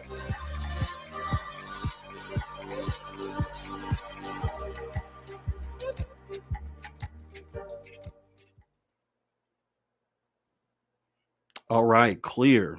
And Ange has the right idea. She says, show some love and hit that like and subscribe button. Please, wouldn't mind if you do. First time back in a month, man, and shaking them cobwebs off. It kind of feels like riding a bike, right? I'm right back in it. But we are getting used to a new format. So hopefully the show is doing good for you guys. If you like it, hit the like button and let's keep this conversation going. Also, I haven't been able to pay attention to the chat because of that. But now that we're in the last half of the hour, I would appreciate if you posted any questions before for Drew, please repost those and put those in caps. I am monitoring the chat so I can tag those, and we will go ahead and ask Drew the questions. Yeah. Hey, and find me on the socials. Drew Bankey. You can type it in. I'm really easy to find. YouTube, Facebook, all of it. Insta. Trying to get over 1,000 on. If I can get over 1,000 on TikTok, I can go live and we can have live conversations, everything, and I will do those regularly if I can get that to happen. So go check those out, and go buy the books too on Amazon. I'm Perfect and So Are You. And check them out, follow them. And when this Ian Bick thing comes out, I want to make this go viral. I told him that right after we got done recording and everything, right when the camera shut off, I was like, this is gonna be your number one episode. He's never talked about ayahuasca before. He's never talked about UFOs. We got into that. We told a ton of stories of Iraq that I've never got to tell before.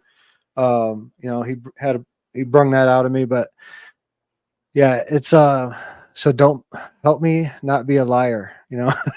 Help me make this this episode of his go viral, so we can get attention of even bigger names. So we're definitely promoting that thing here. So as soon as it hits, everyone will know, and I know everyone here will go and check that out. So I know it's going to be awesome. And I do see your question, Roger Murray, and I've check marked it. We will be asking that question, sir. Thank you very much. Anyone else with questions, please put them in the chat. Bring them. I love doing fast-paced questions. I love that right at the end. That's awesome. Nice. And we got them coming too. Yeah, they're putting them in. Thanks. Appreciate you guys. As we are working through this first show in the new format, Miss Catherine, shout out to Miss Catherine. She says she loves the new format.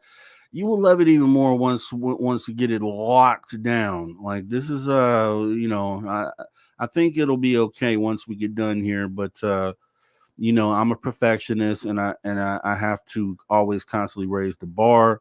So so that's what's going to happen here. And yes, thanks to my man for posting and Browndorf for posting Drew's socials. We had the Facebook in there. Now we got the TikTok. And make sure you guys go over there and give Drew a follow. And you'll be seeing him here every Sunday. So it's going to be freaking awesome, guys. I'm telling you. I'm looking forward to it. I'm really honored, man. It's it works out great too. I love talking to you, and the amount of time every week is going to be good for me. And that's awesome. We got ring cameras set up, so I got 4 cameras set up around the property now. So I haven't got anything really cool yet, but I'm waiting, man. I'm waiting. I'm waiting on a good. Hopefully, I get a good meteor on camera tonight. That'd be awesome. And that would be, and I think you will soon. We got about 1 minute to go. Let me just say this real quick. for somebody out there, we had our ring camera set up in the side house over there to where we caught those orbs. Now, we caught those orbs prior to my daughter coming back from college. She's here for the summer now, and she stays in that side house. So I think specifically my girl has not told her that the ring cameras are being triggered currently to not scare her, because I don't think the activity just went away. I just think maybe she's not saying anything so she doesn't get scared, but we'll see, because she'll be back in school here shortly if it kind of comes back. Thanks for all the questions, guys. You guys are killing it. We do appreciate that. And we will be asking all these questions. Jamie Colorado, thanks for coming on in. Thanks for stopping by. We do appreciate your comment and your like. Yeah, keep them coming, guys. All right. We got about 20 seconds here. Coming back from commercial. Appreciate everybody in the chat.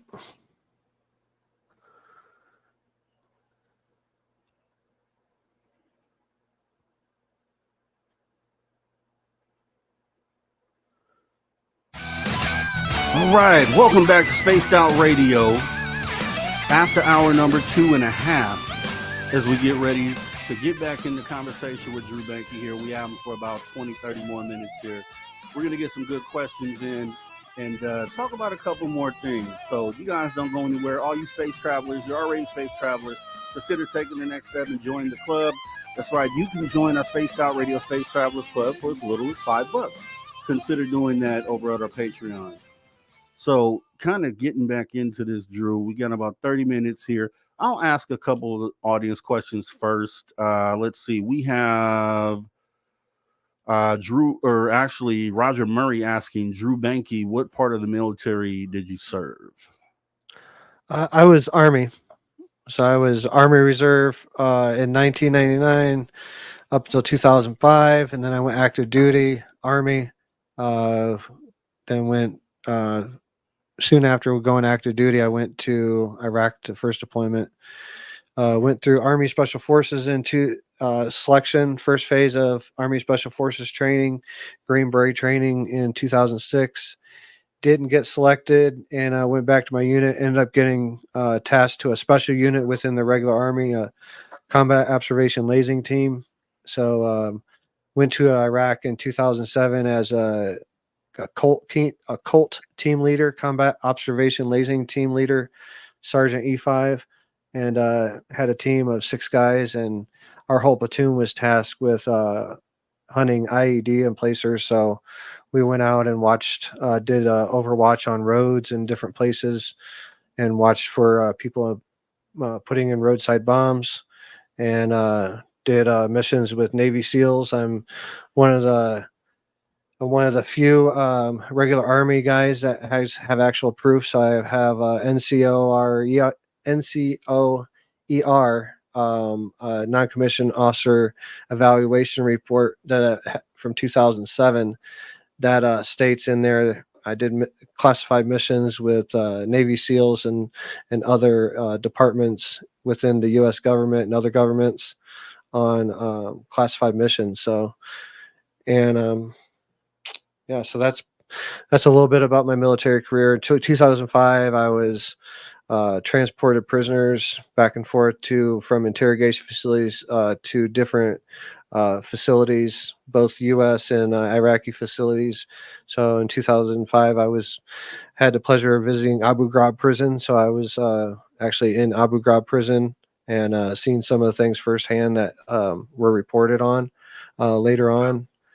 And yeah, just, part of history and unknowingly part of history, and in many different ways.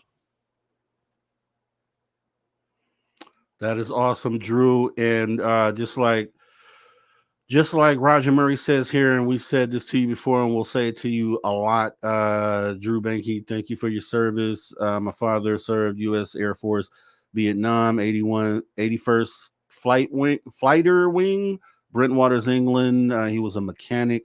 Thank you for that comment, Roger Murray. And let me see here. We have as well Simon the Likeable, who's having a thought through his head saying, Drew, I wonder if sometimes if this whole life thing is just in my head and none of you or this universe is real. Your thoughts? Well, it's as real as as real as you think it is. I think the point is we need to understand it's real in a sense. It's real to experience, and the emotions are real and all that. But we also need to understand that it can be manipulated, and it can be manipulated in a positive way, and it can be manipulated in a negative way too. It's about our mindset. But it's I don't think dispelling all this as not actually happening. I don't think that's a healthy way to look at it, because we're denying the part of the creation that we're going through. You know, we're denying the reality of the creation of the experience. The aspect, the mirror aspect that we're going through. Like, you know, I know that everything is a part of me, and I'm speaking to another part of myself right now, and this, that, and the other. So you're here, this theory, you know, spoke about by other people other than me, but the mirror aspect of reality is something that we need to understand. And you know, if we're going through a lesson, if it's, you know, feeling bad to us, we're probably going through something that we need to deal with. If we're going through something that feels like a bliss moment, then those are the moments that we work for, you know, in this existence. But, you know, every part of this reality is sacred, and even if this is a simulation, it's sacred. It's a sacred simulation. Awesome, awesome. And getting to Simon the Likeable's comment, Drew, do you think the government is right withholding info so non-experiencers don't lose their minds? Thanks. No, I don't think. I think I don't think the reason that they're withholding all this information, especially about consciousness, you know, that's because ultimately, let's believe that's what it's all about. You know, our relationship with ET, this, that, and the other. But when you start getting into the remote viewing and all that stuff, like, what if it's real? You know, and there's too much evidence out there for it not to be real. So I think that question's been answered. But I I don't think the reason they're withholding our relationship to ET, I don't think it's because they're trying to protect us. I think it's because they're trying to control us. And once we start understanding that these are our ancestors and possibly future versions of our own soul space, not just our own, not just outside of ourselves, but our actual soul space. Like, you know, we have a soul space, and the more we expand in consciousness, the more dimensional fields we can operate in. And you know, that's when you get to a point in this path and you start having a large amount of sightings, large amount of quinces, this, that, and the other. They start to ramp up. It's because your consciousness is expanding and operating in is operating other dimensional fields, not just your connection to source, but your own soul space that's working. So, and there's a certain point that you step outside the control of the powers to be. You understand that there is no Republican or Democrat. You know, Billy said it many times, Billy Carson, and I agree with him and so many others, that there's the Republican Democrat thing. It's like two sides of the same coin. There's one coin, and we need, you know, the president doesn't control anything. You know, the powers to be do, and the powers to be do know, understand, and have used consciousness for the past 40, 50, 60, 70 years to control us. And they're starting to lose that hold, because it's not, the secret's out. The secret's out that we are magical beings. Yeah. And I think about how once that enlightenment happens for everybody, or at least most people, when we look back on this societal structure and the power structure, it's going to look so antiquated, and it's going to be like, how did we ever agree to that? And I just can't wait for that moment. I know it's coming. Thanks for the question, Simon Likeable. Next up is Paramar saying, you mentioned that you saw God recently. Did he share a message with you, or was it just a visit to reassure and comfort you, or what? Well, let me be clear. When I say God, I'm speaking about the universe. So there is no pronoun for for the God that I see. I use God because it's a commonly agreed upon term. If I were to describe it more clearly by my definition, it would be source, because it's the source of all creation. It's given the energy, and I'm the creator that's manifesting and using that energy to manifest. That's true for all of us. But let me see the second video. Share a message with you. No, just that energy was present in the room. This is so I'll share a little bit like how it happened. Um, like, obviously in a setting like that, they have like the programs throughout the day, different things happening. And one of the things that was in the program, this lady come in and played a harp, and she was like a chaplain assistant or something like that. Really old lady, she's probably in her 70s or something like that. But she shared a moment that when she first had her enlightening moment, and it was when she was like 5 years old. She was drowning, and some invisible force pulled her out of the water, and put her on the bank and everything. And she'll never forget that. And she was dedicated her life to, understanding this phenomenon more. And, her being in her late 70s, she was talking about how ever since that moment happened, that she sees God wherever she go, and this is a term that she used. She was very Christian, and ingrained in the Bible. So her terminology that she was using for the same frequency or same thing that I'm speaking of was God. But she said that she sees God everywhere she goes. And as she was saying that, she was looking at me, and I could just tell that she was seeing something or feeling something from me. And she started, tearing up a little bit. And I just smiled, like, I was just like, we had a moment, of recognition, and I wasn't even saying anything. I was just looking at her, and she could just tell by how I was, whatever. I don't know how. I didn't get in depth in it, but it was just one of those moments that's like, okay, even in the second floor of the Denver VA, in this big ass brand new building, it's here, and it's everywhere. And that was one of the beautiful messages I got from that moment, going through that moment. That experience in the hospital, that it's everywhere, and it's always been there, and it's always will be there. And I think whatever you call it, we all have different names for it, or different ways to describe it. But when you get down to it, that thing is the same thing. It doesn't matter what your name for it is. It's the same thing. Exactly. I agree.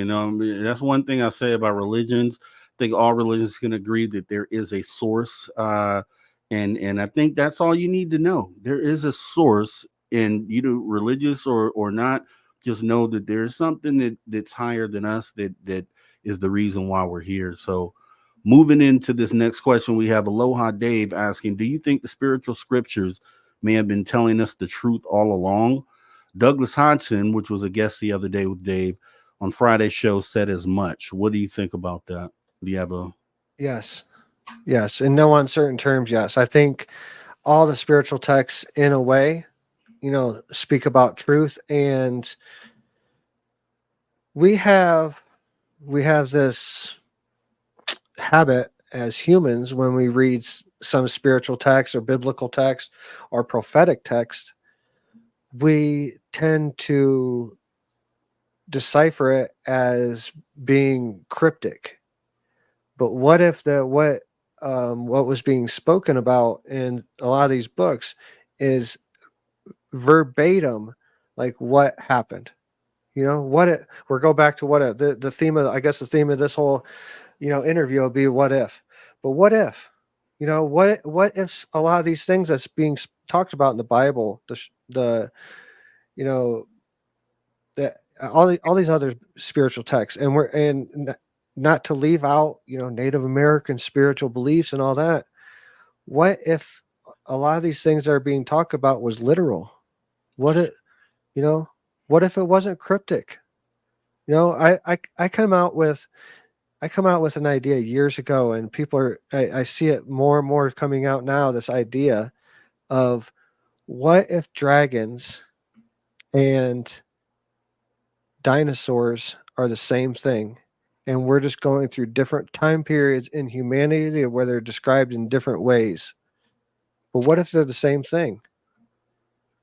I'll say this, Drew. Someone, and I think it was the same person I quoted earlier, they had actually said something along the lines of, throughout all of history, when you look at old writings, you look at religious texts, that the phenomena has been described as something spiritual. And it's not only until recently, in current times, that we changed that narrative and said, oh, it's aliens from another planet. And said, this is the only time in history where these things weren't related to something spiritual. And so the whole thought process was, are we potentially wrong in our current thinking? And this is definitely all spiritual, as history has been written. So I thought that was pretty awesome. We have about 8 minutes, so we have a couple more questions. If you want to give a brief answer to that. Yeah, what was exactly the question? Well, just saying that, the person saying that, throughout history, this has been a spiritual thing. The answer to this phenomena has been listed as spiritual. And only recently have we changed that to being something about aliens or things coming from another planet. Is it potentially, yes, this is spiritual because It's all spiritual. Yeah. Yeah. I think the ET phenomena, all of it, like my boy, like my good friend Grant Cameron talks about, like, and a lot of other people, I'm not the only one to have this idea. Like, these are contact modalities. These are contact modalities to make us understand that we're lit to break the egg. They're here to crack the egg, whether it be through a near-death experience, through ayahuasca ceremony, through getting cut off and almost getting to an accident, through having, a parent or a close loved one pass and going through a deep grief process, whatever it is, the egg's being cracked, and it's being cracked more and more and more. There's more and more eggs being cracked to get us to this point of, like, okay, to let us out of our own thinking of, what if I think that's why all these crazy things are happening in the world too, like in our reality.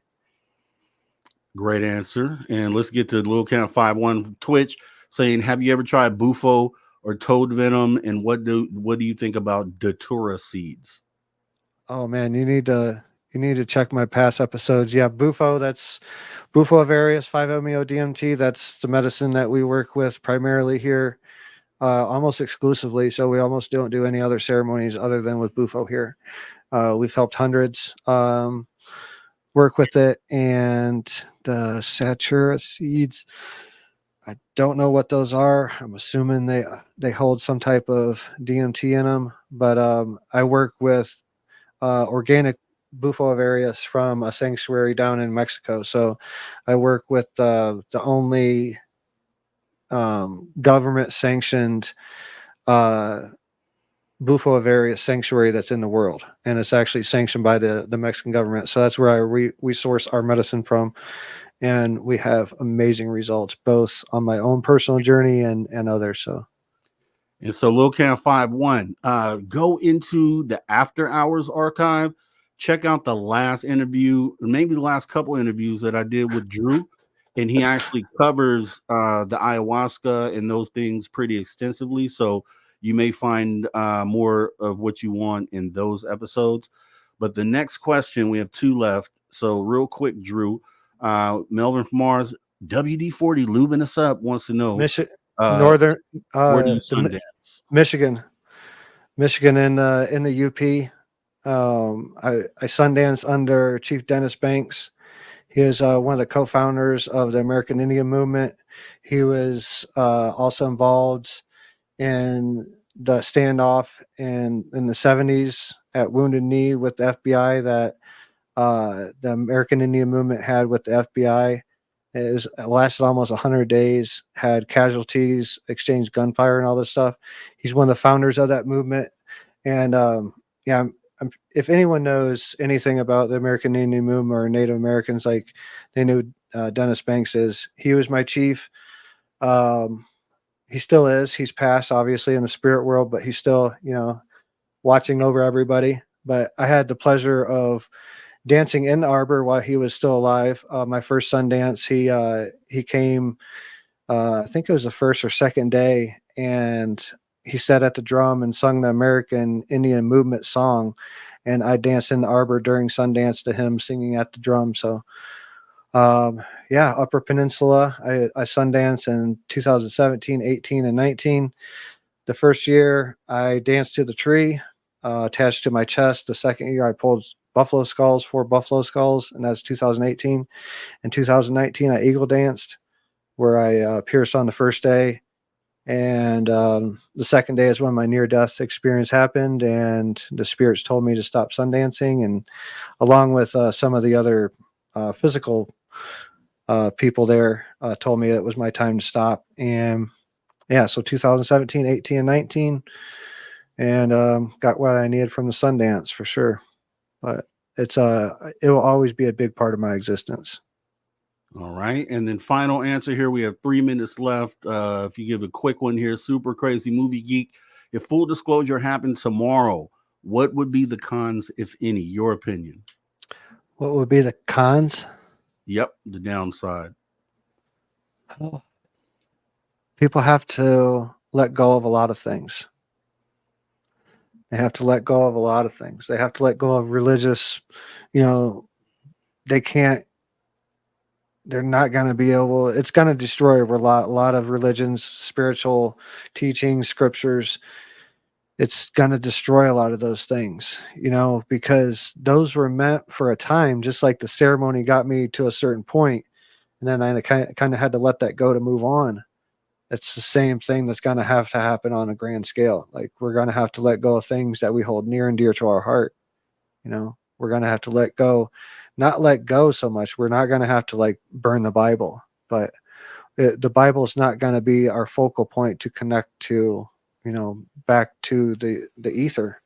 We're going to have that connection back. And so, a lot of people that are really ingrained are going to have to let go of a lot of things, and it's all for the better.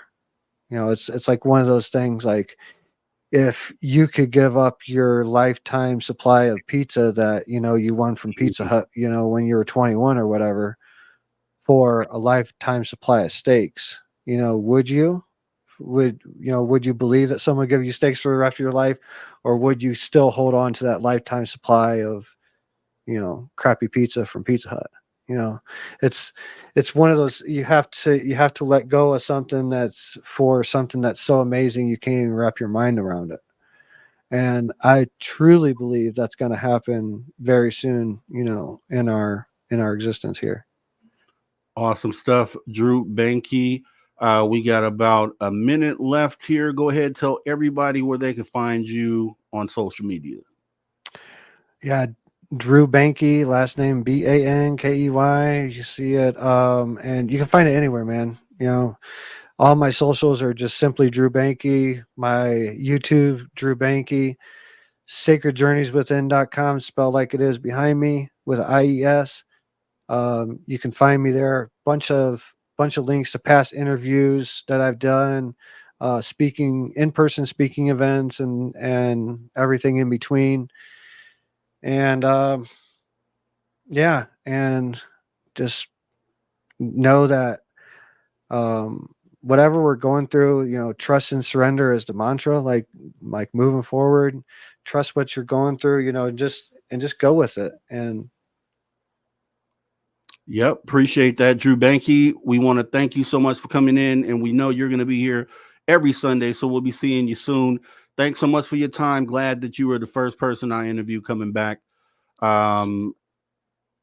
Lovely conversation. So honored, and see y'all next Sunday. All right, everybody. This has been Drew Bankey. Awesome dude. We did a few other interviews. Definitely go back and check those out. But I got to say, don't go anywhere, because we still have 1 hour left of After Hours. Coming back in hour number 3 with our guy, Terry Hall.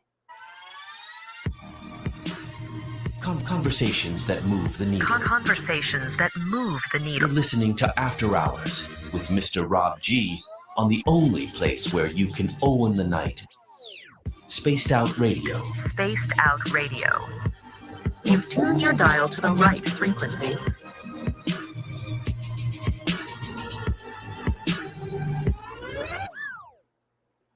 All right, clear. Appreciate you, Drew. We will be talking soon, sir. Yep. Appreciate you, brother. Have a good rest of the night. And yeah, everybody in the chat room, you know, Mothman, everybody, Polly, Roger. If I'm missing everybody, if I'm missing anybody, and don't cut my head off, I know there's a lot. Thanks everybody in the chat room. Give this interview, like, share, subscribe, share it with your friends. Let's pump those numbers up. And yeah, find me on social. Much love. See you next Sunday. Later.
right, all right. So we will be getting ready to go back to radio side here in just a moment. Thank you guys for your patience as we continue on with this commercial break. And once again, good to see you all here. So glad that you guys came through for the first show back for the After Hours radio show. It's going to be awesome. I promise you going forward, we're going to have some really great stuff going on. We got about 20 seconds here before we come back from radio for radio. So you guys kick back, get ready for hour 3. We have the paranormal report, and then we get a visit from Steve Stockton, which is going to be awesome. So can't wait. You guys kick back. Don't go anywhere.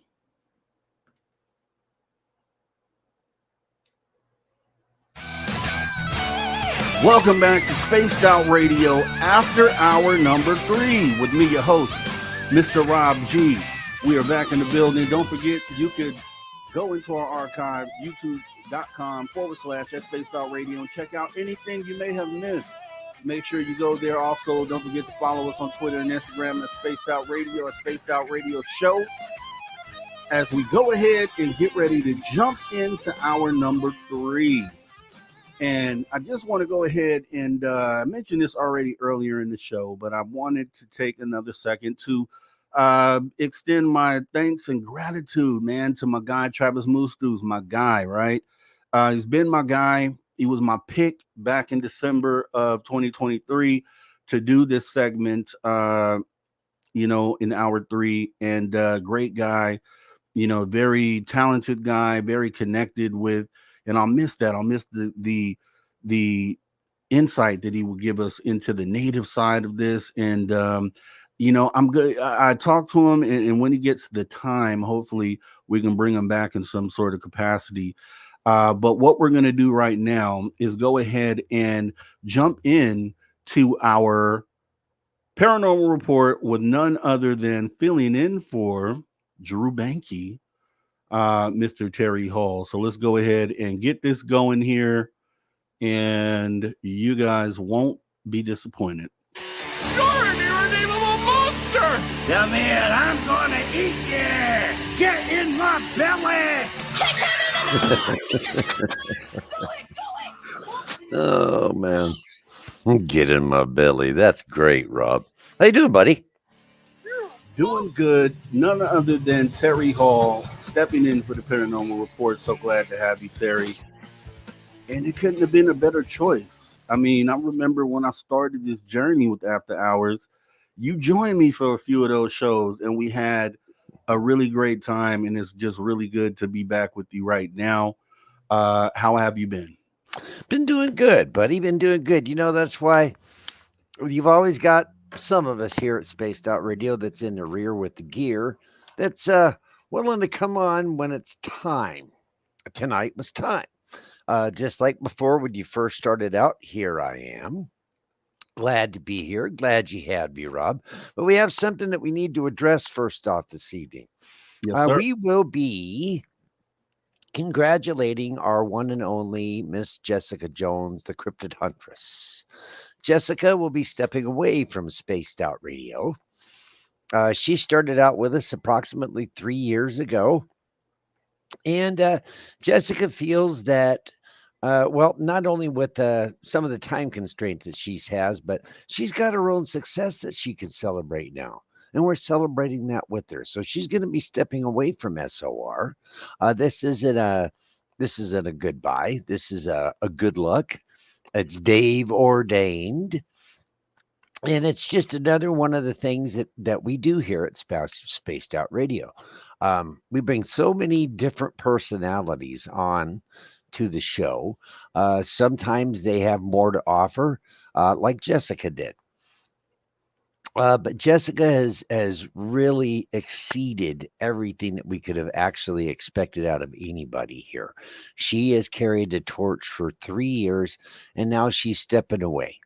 So, Jessica, from all of us here at Spaced Out Radio, the best of luck to you. Of course, we're all going to be standing strong with you. And she always knows that there's a place to come back home to if things don't work out. Right? Yeah, Terry Hall, I had got that news earlier today, and it was bittersweet, man. I really I felt sad, but then I turned right around and I was happy because I know she has a great base over there on her channel, and a lot of people really love her. And if you go over there, and you should go over there if you haven't subscribed to her already, definitely go over to her personal channel. She is not going anywhere. She is still going to be doing shows like she always does. They just won't be airing here at Spaced Out Radio, at least for the time being. I definitely want to wish her well. It was great meeting her in Reno, and I think she even committed to being at the next fan party if we. Oh yeah, definitely. Jessica said that when it comes to the Spaced Out Radio fan base and our parties that we have, she wouldn't miss those for the world. So Jessica will be there come this year. Absolutely. So everybody in the chat, everybody who's listening, everybody out there, follow Off the Trail with Jessica. She is our cryptid huntress, and she will be missed, but this is kind of one of those 50-50 sad and happy days. We're sorry that she's going, but we're glad that she's branching out and doing her own thing. So thumbs up to Jessica. We'll miss you, dear heart. And it's been such a pleasure to work with her all these years. All right. Well, getting into our paranormal report, Terry, did you have anything for us tonight? What are we looking at? Actually, Rob, I think I'm going to go off the base a little bit tonight. Sure. And the reason being is, as of recently, we have seen so many things as far as how this stuff gets reported on through media, big time media, Netflix, Discovery Channel, all of those who follow along with the things that go bump in the night. And what we found is that integrity is kind of thin when it comes to that. And that's why I came on tonight, because I want to express to everybody why Spaced Out Radio is so very important. Dave's been doing this for almost a decade now. And I've asked him several times, Dave, with as many people that come in to here trying to do a cash grab, a money grab, trying to present facts that aren't facts, that are easily debunkable, but they look good on camera. When it comes to people, their integrity kind of slips when the dollar bills start coming in. Right? Yes, and sir. you know this as well as I do, Rob. We've seen it happen time and time again, and that's why Spaced Out Radio is so important, and it's so important to have you and Dave here with us. There's so many people in the world that may not have thought about anything like this until they have an experience, and then once that happens, they have no place to turn to. Right. And if they do find a place to turn to, let's hope that it's like Spaced Out Radio, where the integrity is here. I've always told people that Dave is the Walter Cronkite of the UFO world, because he doesn't put spin on anything. Right. Just like the rest of us here at Spaced Out Radio, we try to present the facts and let people make up their own minds about it. Or we try to be here for folks if they need a place to reach out, if they need somebody that they can talk to, they can discuss this kind of things with, and not made to be feel the fool. And, we've seen so many times, there was a program that was on recently. And I just happened to be out in the field with this team when this film was made. It looked really unusual on camera, but it wasn't anything that was spectacular, right? It was just a city light. But when you looked at it through a certain specific type of camera, it looked very unusual. Well, rather than saying that's what it was, this network presented it as something altogether different. Like it was something anomalous. And that's one more reason why we have Spaced Out Radio, because those kind of anomalous things that can be explained they're not left up to a guess or to and I'll give you another prime example. And it's not a UFO thing. It just happened to be someone that I know who's on a network. He has a Bigfoot show. And one of the producers came out one day and they had put a ribbon in a tree. And they told this particular person to point at it, just to point at it while he was on camera. Just a ribbon in the tree, right? Well, as it turned out, when the show aired, it was no longer a ribbon in the tree. Now it was hair. Yeah. Right? Now, this person had no clue that that's what the network was going to do, Right. but that's the kind of thing we're combating against here. We're trying to tell the truth here, give empirical evidence, present it, and let the people make up their own mind, not plant supposition and idea of something that was completely spurious and never happened to begin with.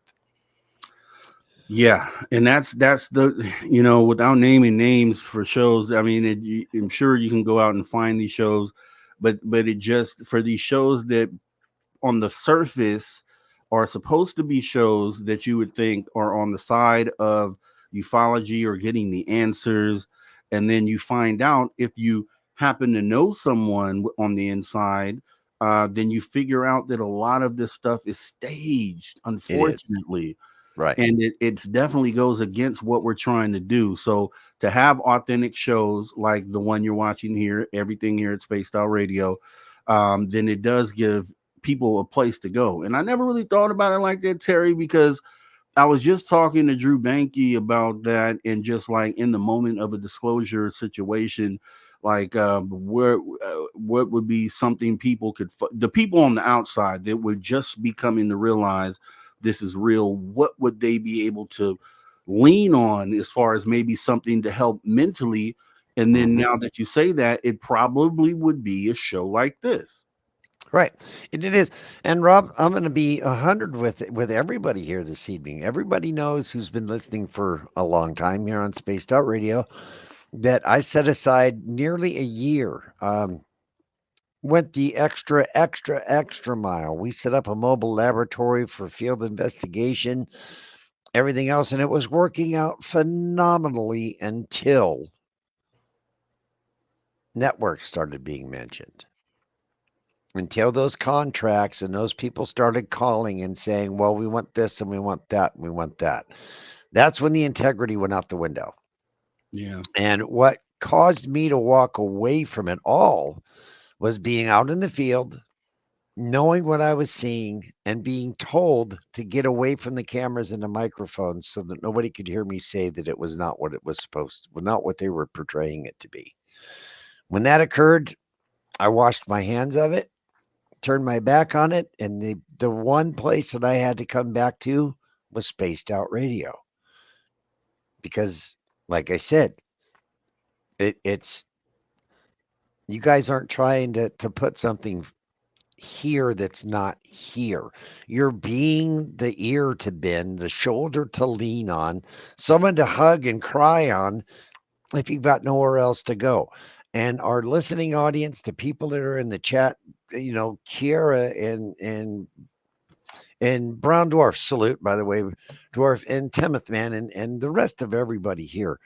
If you jump in this chat and you need somebody to talk to that's going to understand what's going on with you, this is the place to come.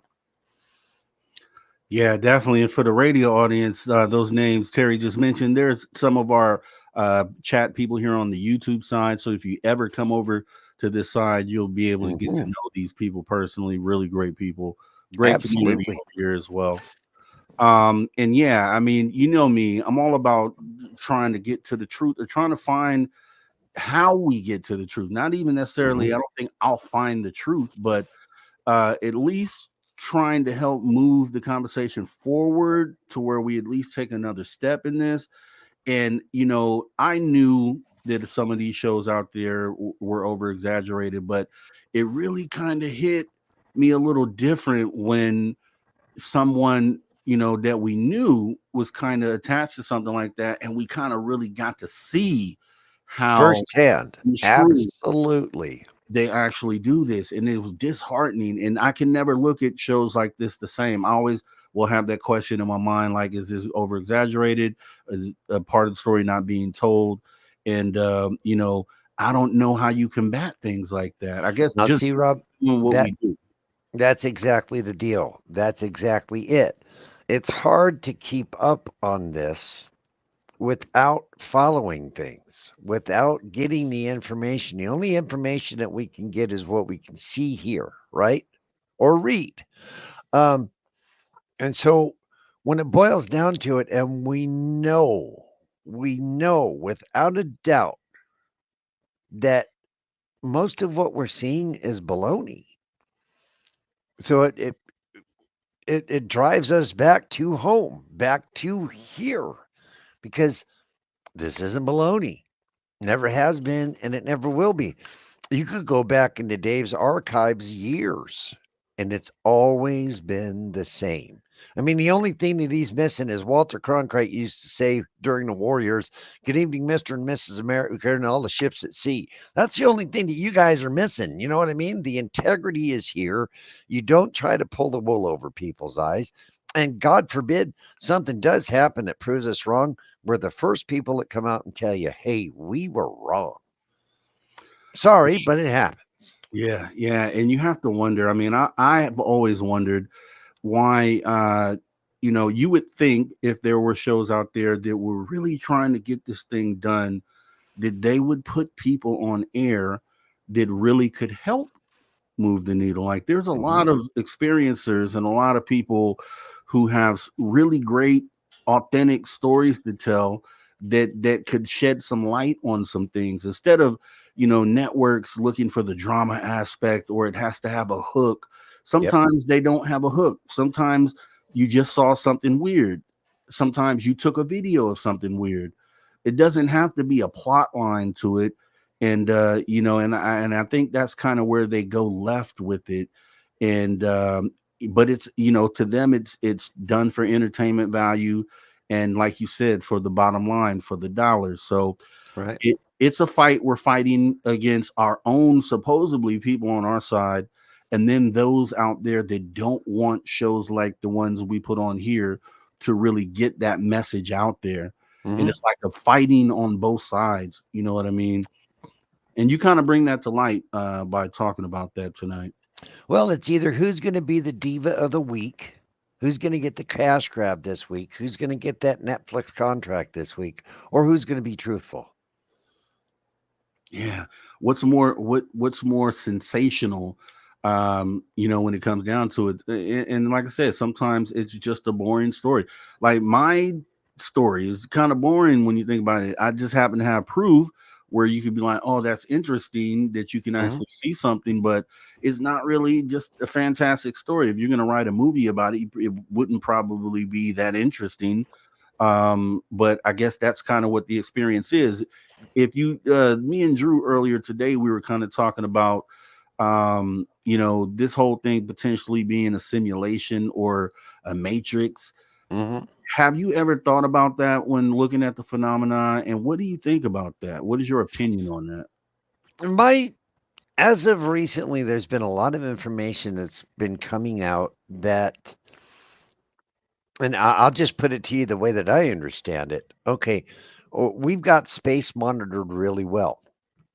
We can pick up tiny things in space, but we have UFOs here, something in the sky, something in the water, something in the land, in the sea, underground, that are just appearing. Now, there's been many different variations on how they get here. Are they, is it a tunnel? Is it a hole? Are they phasing in and out? What the deal is. But we're the first society on this planet that's thought that these things were coming from out there. Not that they've been here the whole time, that they're here and they've been here and they're in the oceans and they're underground. The Navajo stories about the ant people, the stories that go all the way back to recorded history of when civilization was coming back, that the sea people came out and gave us the knowledge to do that. So when it comes down to getting the right information about this stuff, it's so hard. Because you've got NASA pushing for this, and you've got the United States government People are talking about a false flag, that so the Space Force can really get a foot into everything. And then you start watching things and paying attention to things like, why did all the helioscopic telescopes, or the scopes that look at the sun, get recently taken over by the military within the last 18 months? Is it because the sun was the last place that you could hide now that we can see on the dark side of the moon? Or so there's a lot of things out there that we just don't have answers for. And you can go, let's talk about Bigfoot for a second. We've got all kinds of information about Bigfoot, but we still don't have a clue what kind of animal it is, if it is an animal, what kind of intelligence that it brings with it. I tell you what, if I had to play hide and go seek and needed to pick a team member, Bigfoot would be number one, because that boy can hide. I'm telling you.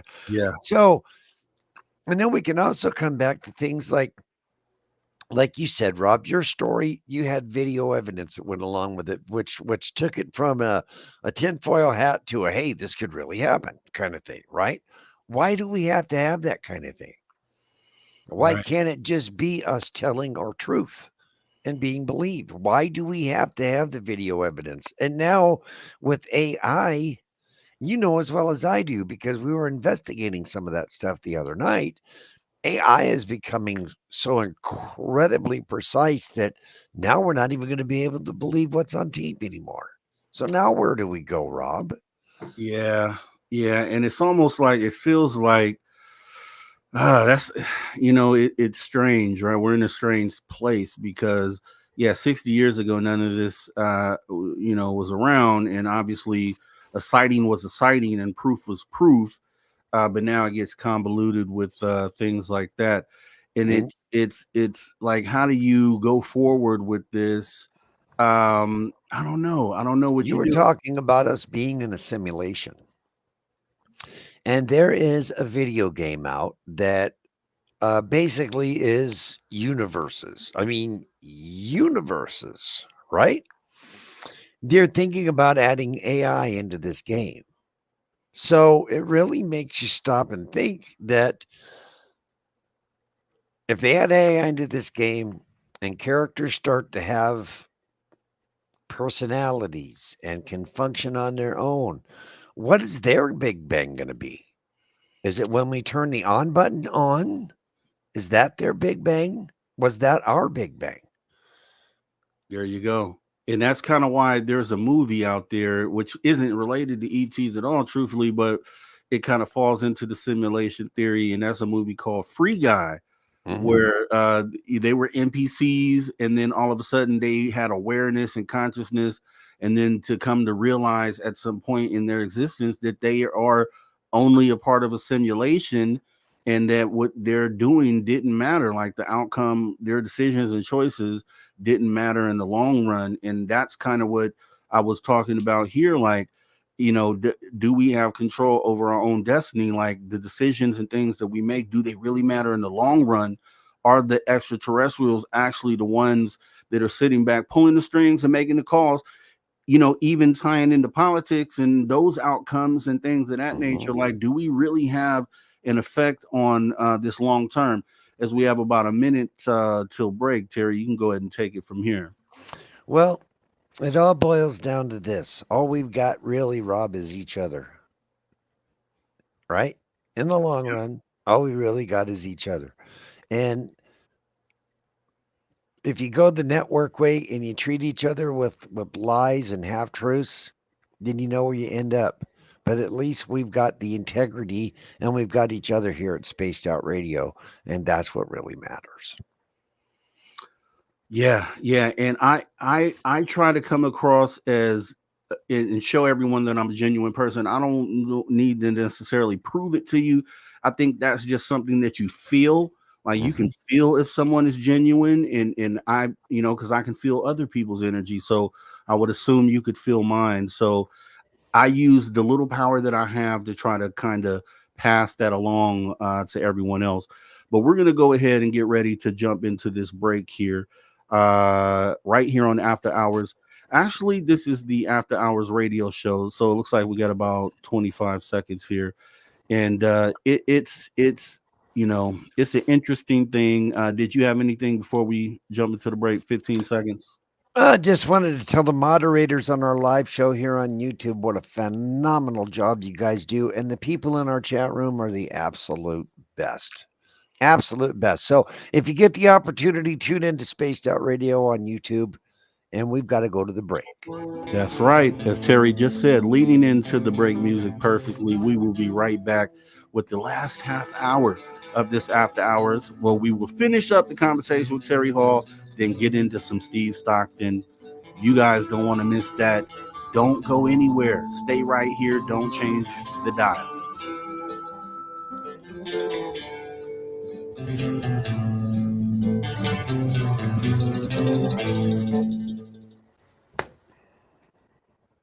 Clear. Cool. Clear. So Sweets tonight. Sweets, how you doing tonight, buddy? Hey, man, I can't complain. It's been almost a month since I've been on air, and it feels like forever. And I'm just so glad and enthused to be back. Dave has been back for a week now. We did a lot of stuff on that time off, that break. We were literally working every day, 7 days every day until late in the night, man. 1, 2 in the morning, we were doing all sorts of work, and I just really feel good about what we've accomplished and where we're at right now. That reminds me, Tim, now that you put there in the chat, non-ugly swag, there's a whole bunch of new swag we got there too. That was one of the things we did while we were gone. Yes, and actually you we're talking about Bigfoot, and I was going to say that we actually have a new shirt in the swag shop because you were talking about Bigfoot being a great hide and seek team member. We actually have hide and seek Bigfoot shirts in the swag shop right now. You guys might want to go check it out. And those kicks, the Spaced Out Radio kicks, man. I wore them I wasn't even thinking about it. I ran down to the grocery store the other day. And I had 5 people stop me and ask me where I got my shoes from. Oh, you got them? Oh, yeah. Oh. Where did you get those kicks from? I'm like, from the radio show that I work for, but you can get them too. All you got to do is go to spacedoutradio.com, go to the apparel section, and they'll hook you right up. Yes, definitely. And Purple Cupfish saying, we missed you, Rob. Man, I missed you guys too. You know what I mean? I couldn't wait. I was just, I couldn't wait to get back. And your space, dude, your space looks phenomenal. Thank you very much. We got the After Hours logo, the new After Hours logo right here, because we are now the After Hours radio show. And we got the Jimi Hendrix right here. We got the Led Zeppelin right here. And that's kind of how we're kicking this. Rob, I will say this. I would not want to meet your alter ego alien self in a dark alley. That dude looks a little intimidating, to be honest with you. Looks like he kicks butt. I think that just envelops the whole attitude and mood that we have here at the After Hours. And I'm just so glad to be able to be a part of this and get this thing going, man. Yeah, now our next big stride here at Spaced Out is to let's grab up some more ears across the nation. So if you're in the listening audience on YouTube and you want to hear us on your local radio station, reach out and let them know. And then if you'd be kind enough to let us know here in the chat who your local station is, our sales team, me included, would be happy to give them a call and see if we can get that arranged. Yes, very important. I'm glad you said that, Terry. It is so important. You guys are in all these different markets out there. Yes. And if you have a local station that you think Spaced Out Radio fits on perfectly, please let us know. Hey, Rob, does the shirt say Squatch on it? I don't think it says Squatch because Dave would not approve of that. If I tell you what, Squatch, I tell you what, Mr. Dwarf. If you guys have suggestions for Spaced Out Radio swag, put them in the comments. Exactly. It's that easy. We can build them. And Tim you have got one of the most phenomenal beards on radio. I tell you what, dude. And in real life. And in our IRL for sure. I saw that guy in person and is phenomenal. It is phenomenal. It is completely full and long, and I'm like, dang, I strive to be there. I strive to be there. Oh, I'm looking forward to what we're doing with the party this year. If we have a party, If we have a party, I think that the plans that are in place, if we decide to put that through, we're going to have a much better turnout. Yeah, I think we're making strides here, guys. One of the reasons that we took a break here, as long a break as we did, was there was a lot of things on the back end we needed to catch up on. I see Rob's catching his breath, so 10 seconds. Okay. Vegas, huh? Tomorrow, man. I don't know. We're on LPR too, Tim. All you got to do is let us know. We'll make the call. Yeah, either way it goes, if we do it and wherever we have it, we're going to be promoting on local radio. So hopefully we get a lot of our radio listeners to come on out. I know you guys are into it, and we'll see where that goes. We got about 10 seconds here for we're back. And for those of you who don't know, Filth already has a few of his art books put together ready for purchase. All right, welcome back to Spaced Out Radio After Hour number 3. As we go ahead and get to the back end of the show, last 30 minutes. You might want to stay tuned. We got our guy Terry Hall filling in for Drew Bankey, who's the new guy for hour number 3, who we had as a guest today as well. Great conversation. If you missed it, jump in the archives, go back, check it out. It's great. Definitely, you guys are space travelers. Consider taking the next step. Join the club. Consider going to our Space Travelers Club and joining our Patreon. $5 buckaroonies a month. That's all it takes. As we are back here with Terry Hall. Terry, I talked about with Drew. I'd watched this guy on YouTube, and he had a theory, and I thought about it. Thought it was pretty amazing, actually. Intriguing at least. Mm-hmm. Said that what if these extraterrestrials actually were intervening in stopping disclosure from coming forward? Because you think, okay, all these years, all these people in the know, that somebody would come forward at some point and say something, and no one has said anything. And his theory is that maybe someone did come out and say something, but these extraterrestrials may have the ability to kind of stop time, rewind, delete the comment, and then we continue to go forward, and to us it never happened. Like Mandela effect. Essentially. What do you think about that? That's not too far off base, Rob. Really, it's not, because our math, as juvenile as our math is, we've already proven that there's plenty of other dimensions, right? So if there's other dimensions, now, because when those two black holes came together, we now know that gravity, that time is a wave, that gravity is a wave. If it's a wave, it can be manipulated. So as far as time travel goes, they've all but proved that as well. You put all those puzzle pieces together, and then you got to stop and think about one last thing. Our DNA is less than 1% different from a chimpanzee. But try to explain a cell phone to a chimpanzee, right? That's 1%. Less than. And it's actually less than half of 1%, to be real honest with you. It's less than half of 1%. But you've got the difference between either putting a stick in a hole to get an ant, or being able to pick up a cell phone or a telephone that has basically all the information ever known to man at your fingertips, right?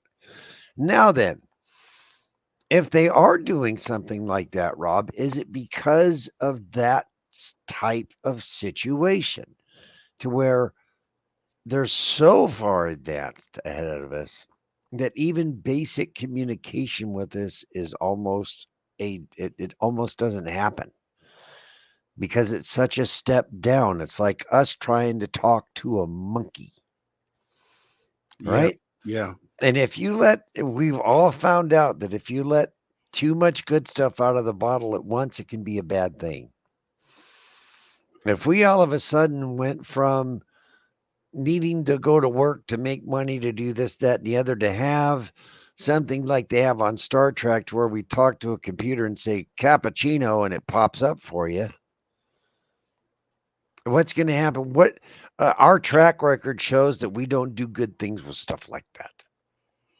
Yeah. I mean, and it just goes into that whole narrative, because I said this before. A lot of people believe that ETs are interacting directly with our government and sitting at the table with them, and I don't know how I feel about that, because like, how would they know that to deal with this particular government? And like, what would make more sense is they haven't disclosed themselves on a wide basis. Some people think because they are in control and they're not ready to do it yet. And if that's the case, then it would make sense that they would do something like stopping someone from coming out and disclosing information. So it just was something that really was intriguing to me, and I thought about that. But we have about 10 more minutes with you, so I want to make sure that we go ahead and get into some of this other stuff here. What do you think? Do you think that, with that being said, that the ETs may have an effect on things like elections, or like the path that goes? Do you think that they even care about our political structure, or do you think if they do, they would be able to affect that? You've always heard, and people speculate, Rob, that if we were going to actually do something that would end civilization, that there's plenty of people that think that some otherworldly intelligence would step in and stop it, right? But if you go all the way back to the beginning of where we started this last loop of humanity, free will has always been first and foremost, right? And the devil says that God said the easiest thing for the devil to do was make you not believe in the devil, right? Or if you don't believe in the devil, you don't believe in God. We've got atheists out there, everybody thinking their own thing. Everybody, now it's a disposable society where you need instant gratification, people's time, people's even trying to get someone interesting, keep them interested in something, and for more than 2 minutes is a chore anymore. Right? True. So if it's gotten to that point, why haven't they stepped in yet? Yeah. So I don't think we've got that savior out there who's gonna stick their finger into our political stuff and this, that, and the other. If it's anything like what Gene Roddenberry wrote about, where you don't interfere no matter what, then I've always kind of sort of felt that we're on our own. We dropped 2 atomic bombs during World War II. One would have been plenty. That was enough. But they did it twice. Nobody stopped that. Not only that, but I saw something interesting actually recently. I had no clue. I mean, I knew about all the military tests, the nuclear tests, underground, above ground. And I was watching this show where they showed that they had detonated one that was maybe 46 miles above Earth.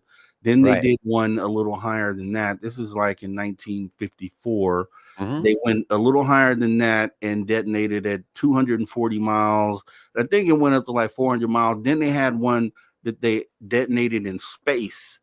And then I thought about it, because some people talk about the theory that the ETs came here from the testing. And I was like, okay, maybe if they were here and they saw us testing on Earth, yeah, maybe that would be something that would alarm them. But knowing that we were actually blowing them up in space, that actually leans a lot into, okay, if I was an ET and those waves travel out in space like they do in water, they do, that maybe would be something that would be concerning, because we don't know what the effects of that explosion in space really is for the broader aspect, right? If you go from 2D to 3D, you get dimension. If we go from 3D to 4D, or 5D or 6G, what are those waves doing? What are those waves doing in another dimension? Who knows what kind of effect we're having? If they bleed into another dimension. If they bleed, if it is a wave that they've shown that at least gravity is a wave, then waves travel, and it's not just through our dimension, it's a multidimensional thing. They've proven that. So now you've got a bunch of warlike things that every time they've run across something that wasn't quite as intelligent, or at least they didn't think it was quite intelligent as they are, they get squashed out, right? The Catholic Church killed 80 million people trying to bring Christianity into the world. And that was Christianity. That was an idea. That was idealism. 80 million people died because of an idea. Wow. Right? Wow. Yeah. The same thing happened when in communist China, when they told the people, we're going to take the farmland so everybody has something to eat. They took the farmland and everybody ended up starving to death. If I was an outside influence that was more advanced than we are, and I look down at what we have now, I would almost be waiting for us to get to the point to where we knocked ourselves back in the Stone Age and had to start over again. I don't think I'd stop it. If anything, I think I would add to it and make it progress faster so we can hit that reset and start over. Yeah. Now let me throw this curveball at you, because we got about 3 minutes left here with you. On Bigfoot, your theory quickly on what do you think Bigfoot is? Physical, not physical, lives here, not lives here. What do you think? It's physical, but I think it's a dimensional type being, because it can be in one spot and be gone. But I'm going to be real honest with you when it comes to Bigfoot, Rob. You would not ever get me out in the woods. No. Yeah, Dave is a brave soul. That's the thing. The people who do that type of research, what pauses me is Bigfoot. We've all heard the descriptions of these things, right? Anywhere between 7 to 10 feet tall, between 400 and 1,100 pounds. They can move like the wind. They're as quiet as a ghost, and they can go from one point to another point, and so you can't get away from these things. If you're ever out in the woods and you make one of these things angry, you're done. Look, I've talked to a lot of Bigfoot researchers, and that's been my theory. Maybe they're stepping in from another dimension. Maybe that's how they just seem to disappear out of nowhere. And that's been the thought process that I've been on. But I recently listened to someone that said something along the lines of, they think their theory is that Bigfoot is, and it makes sense, that Bigfoot is actually potentially like an enforcer for the ETs, based on the fact that people usually see UFOs when they have a Bigfoot sighting. And the theory this person put forward was that potentially the ETs let these guys out, if they're doing some other work in the area. Like if the ETs are doing work in the area, they send the Sasquatch out, and the Sasquatch is like the protector, the guardian, to stop people from coming in to see what they're doing. Then I thought about it. I was like, Star Wars, and then Chewbacca, who's obviously supposed to be a Bigfoot, is essentially plays that role within that federation or whatever it is that they have there. And it makes total sense. George Lucas was a lot more tapped in on this stuff than we've ever given him credit for. And if you really look into the Star Wars theories and stuff, it ties back into what you guys report on here every day, right? As far as Bigfoot being an enforcer, could be, rather than them having to crash something as a gift to give to us to see what we can do with it, they clear the field, because I have been told by several different researchers, now that I think about it, Rob, that whenever they had a Bigfoot sighting, there was some other type of phenomenon that was in the area as well, whether it be aliens on the ground, a ship in the air, fairies, dwarves, so many different things. But what preceded all of that was there was a Bigfoot there, and it wasn't happy that they were there, and they left the area shortly before the other phenomenon made itself known. That's a really good theory, Rob. I'm telling you, and I'm gonna have to run that one by Dave. But Terry, I definitely appreciate you coming on in, man. We're gonna go ahead and get some Steve Stockton going on. Thanks so much for filling in, which next week will be Drew Bankey in this very spot. So thanks for coming in, Terry. Enjoy the rest of your night. I appreciate you. Much love to all of you. And Rob, dude, you're the man. You are the man. You do it week in and week out. And buddy, since you've came here at SOR, I've watched you've spread your wings and you've grown, and look at what you are now, dude. You are the man. So once again, Rob, thank you from the bottom of my heart. And thanks to everybody who's listening. I miss you all. I wish I could be in the chat more often, but until then, you know my heart's in the right place. All right. Take care, Terry. Ciao for now. Later. All right, everybody. That was Terry Hall. We're going to go ahead now and get into some Steve Stockton on After Hours. Can you believe it? Steve Stockton on After Hours, right? So let me go ahead and load that up. And here we go. Let's get it going. Welcome to Tales Untold and Missing Persons Mysteries on Spaced Out Radio's After Hours. My name is Steve Stockton, and I'm here to take you on a journey of mysteries, legends, and true stories. Come, join me on this strange adventure of Tales Untold and Missing Person Mysteries. Hello, friends. Steve Stockton here with you. Now, for some, a walk in the wilderness can be the perfect getaway from everyday life and a chance to reconnect with Mother Nature. For others, the great outdoors can be a dangerous place, and unfortunately, is a place where many people meet their end or just mysteriously vanish. Here are cases for you to consider. Randy Rasco.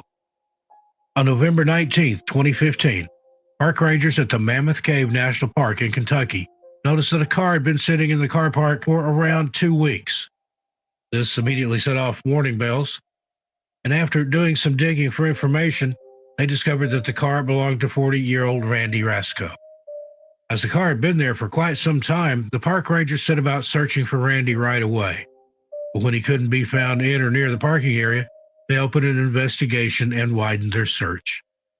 Park rangers and investigators contacted Randy's family to see if they had spoken to him, but chillingly, they had been out of contact for a few months.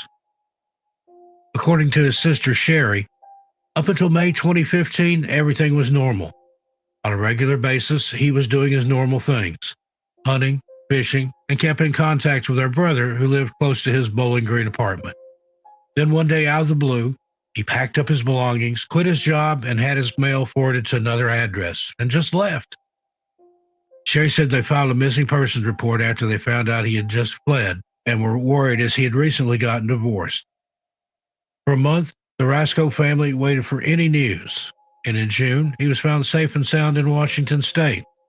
Randy made it clear that he didn't want to speak to his family at that time and wanted to be alone. As painful as it was, his family respected his boundaries and assured him they would welcome him back with open arms whenever he was ready. For the next few months, it's believed that Randy traveled all around the U.S., all while maintaining his privacy and secrecy. His family didn't know that anything was wrong until the Mammoth Cave National Park Rangers contacted them to let them know that his car had been found abandoned. With this second disappearance, his family hoped that there would be a positive resolution. But sadly, Randy Rasco is still missing. Search crews, volunteers, and even the Civil Air Patrol all joined in on the search for Randy, scouring the over 53,000 acres of land in the park. Despite their best efforts and multiple searches, no sign of Randy has ever been found, and his car is the only clue we have in terms of his mysterious disappearance. Randy Rasco is described as a white male, 6 foot 2 inches tall, with black hair, hazel eyes, and a slim, athletic build. Anyone with any information is asked to please contact the Mammoth Cave National Park at 270-758-2180. Catherine Van Alst. 8-year-old Catherine Van Alst disappeared from Devil's Den State Park near Arkansas's Ozark National Forest when she and her family were camping. Catherine apparently was playing with her brothers when she wandered off and got lost. What makes Catherine's disappearance remarkable is she was found 6 days later. When found, she was wandering the woods and was eerily calm. University of Arkansas student Porter Chadwick was part of the search party that found Catherine. He told the Pittsburgh Press that when he found her, she walked stoically out of a cave and just said, "Here I am." Many other hikers have gotten lost in that part of the Ozarks and haven't been as lucky as Catherine. A grown woman was lost there for 17 days and died just 50 yards from the road. How did Catherine survive in the woods for 6 days? Did someone take her only to return her 6 days later? Or is there an explanation of this story that we simply can't comprehend? Either way, someone or something might just be lurking in Devil's Den. Kenny Veach. 47-year-old Kenny Veach mysteriously disappeared in the Mojave Desert in Nevada on November 14, 2014. Kenny was hiking near Area 51 and was looking for cave systems and mine shafts. Kenny has uploaded several videos to his YouTube channel under the username Snakebit McGee, where he describes entering a cave with an M-shaped opening. He wrote in one comment, "That ain't nothing. I'm a long-distance hiker. One time during one of my hikes out by Nellis Air Force Base, I found a hidden cave. The entrance to the cave was shaped like a perfect capital M. I always enter every cave I find, but as I began to enter this particular cave, my whole body began to vibrate. Suddenly, I became very scared and hightailed it out of there. That was one of the strangest things that ever happened to me." Now, these videos gained popularity following his mysterious disappearance, and in these videos, he does indeed talk about how his whole body vibrated and he felt scared upon entering this mysterious M cave. Armed with a gun and a camera this time, Kenny headed back out to the M cave on November 10th, 2014, hoping to get a better look inside. However, Kenny never returned home. Although he was a very experienced hiker and outdoorsman, Kenny rarely took a map or GPS device with him on his hikes. According to his family, on the day of his disappearance, he told them that he would only be gone for a short overnight trip. But then when he didn't return home, they immediately called the police. Police, volunteers, and search and rescue teams all scoured the area where Kenny was last known to have been, and on November 22nd, 2014, volunteers found Kenny's phone. According to those volunteers, the trail went cold soon after they located his phone, and there have been no signs of Kenny ever since. At the time of this episode, the mysterious disappearance of Kenny Veach is very much alive in true crime and paranormal circles, but it appears that we are still no closer to uncovering the truth. All right, everybody. We want to thank Steve Stockton for that entry from Tales Untold and Missing Persons Mysteries. Definitely make sure that you go and check Steve out on his channel, and he will be a part of this show every week right here on Spaced Out Radio. So as we get ready to bring this show to a close, I just want to thank everybody for coming on in. We will be doing this every weekend, as you already know. So I definitely want to just go ahead and thank our guest tonight, Drew Bankey. I want to go ahead and thank Terry Hall for stepping in for hour number 3. I want to thank Steve Stockton. This has been an awesome first show back. After Hours, the radio show 2.0. I want to say hello also to none other than Ron Bumblefoot Thal, the man rocking the style every weekend, as he reminds us to never say never again. Because yes, the phenomenon is real, and anything and everything is possible. Also want to thank all our viewers online and the listeners on terrestrial radio and digital platforms. When and wherever in the world you may be listening from, we appreciate you for tuning your frequency to Spaced Out Radio, where we do what we do best. What's that, you ask? We actually own the night. Remember, this show is copyrighted Spaced Out Radio and SOR Media Ventures Limited. It's been a pleasure serving you once again as your host. I'm Mr. Rob G. This is the After Hours Radio Show. And all you space travelers out there, this is not goodbye or a farewell. However, as we go off air for the night. We will see you next time. Take care and much love. So glad to be back. Check you next weekend.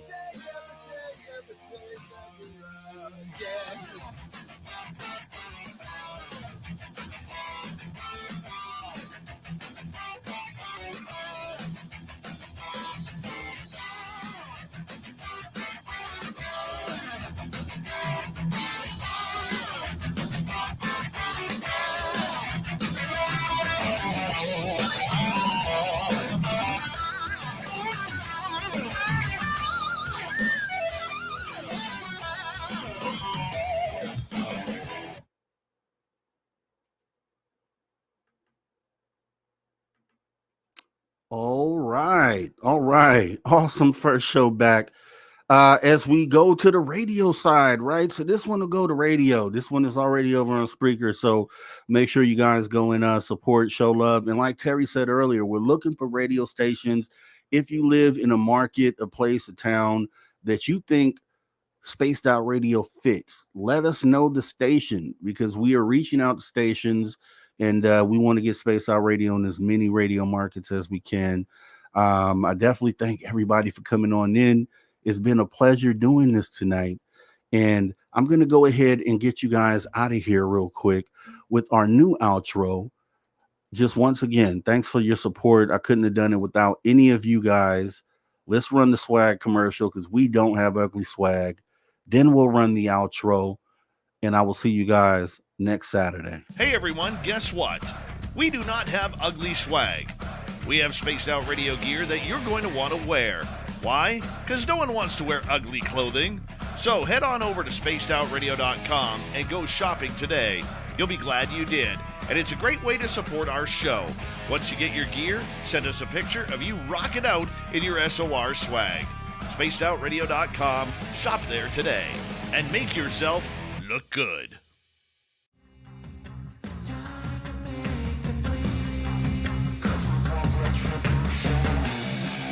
Cause we want retribution. Oh yeah, we want retribution. Oh yeah, we want retribution. Oh yeah, we want retribution. Yeah, we ran out of patience.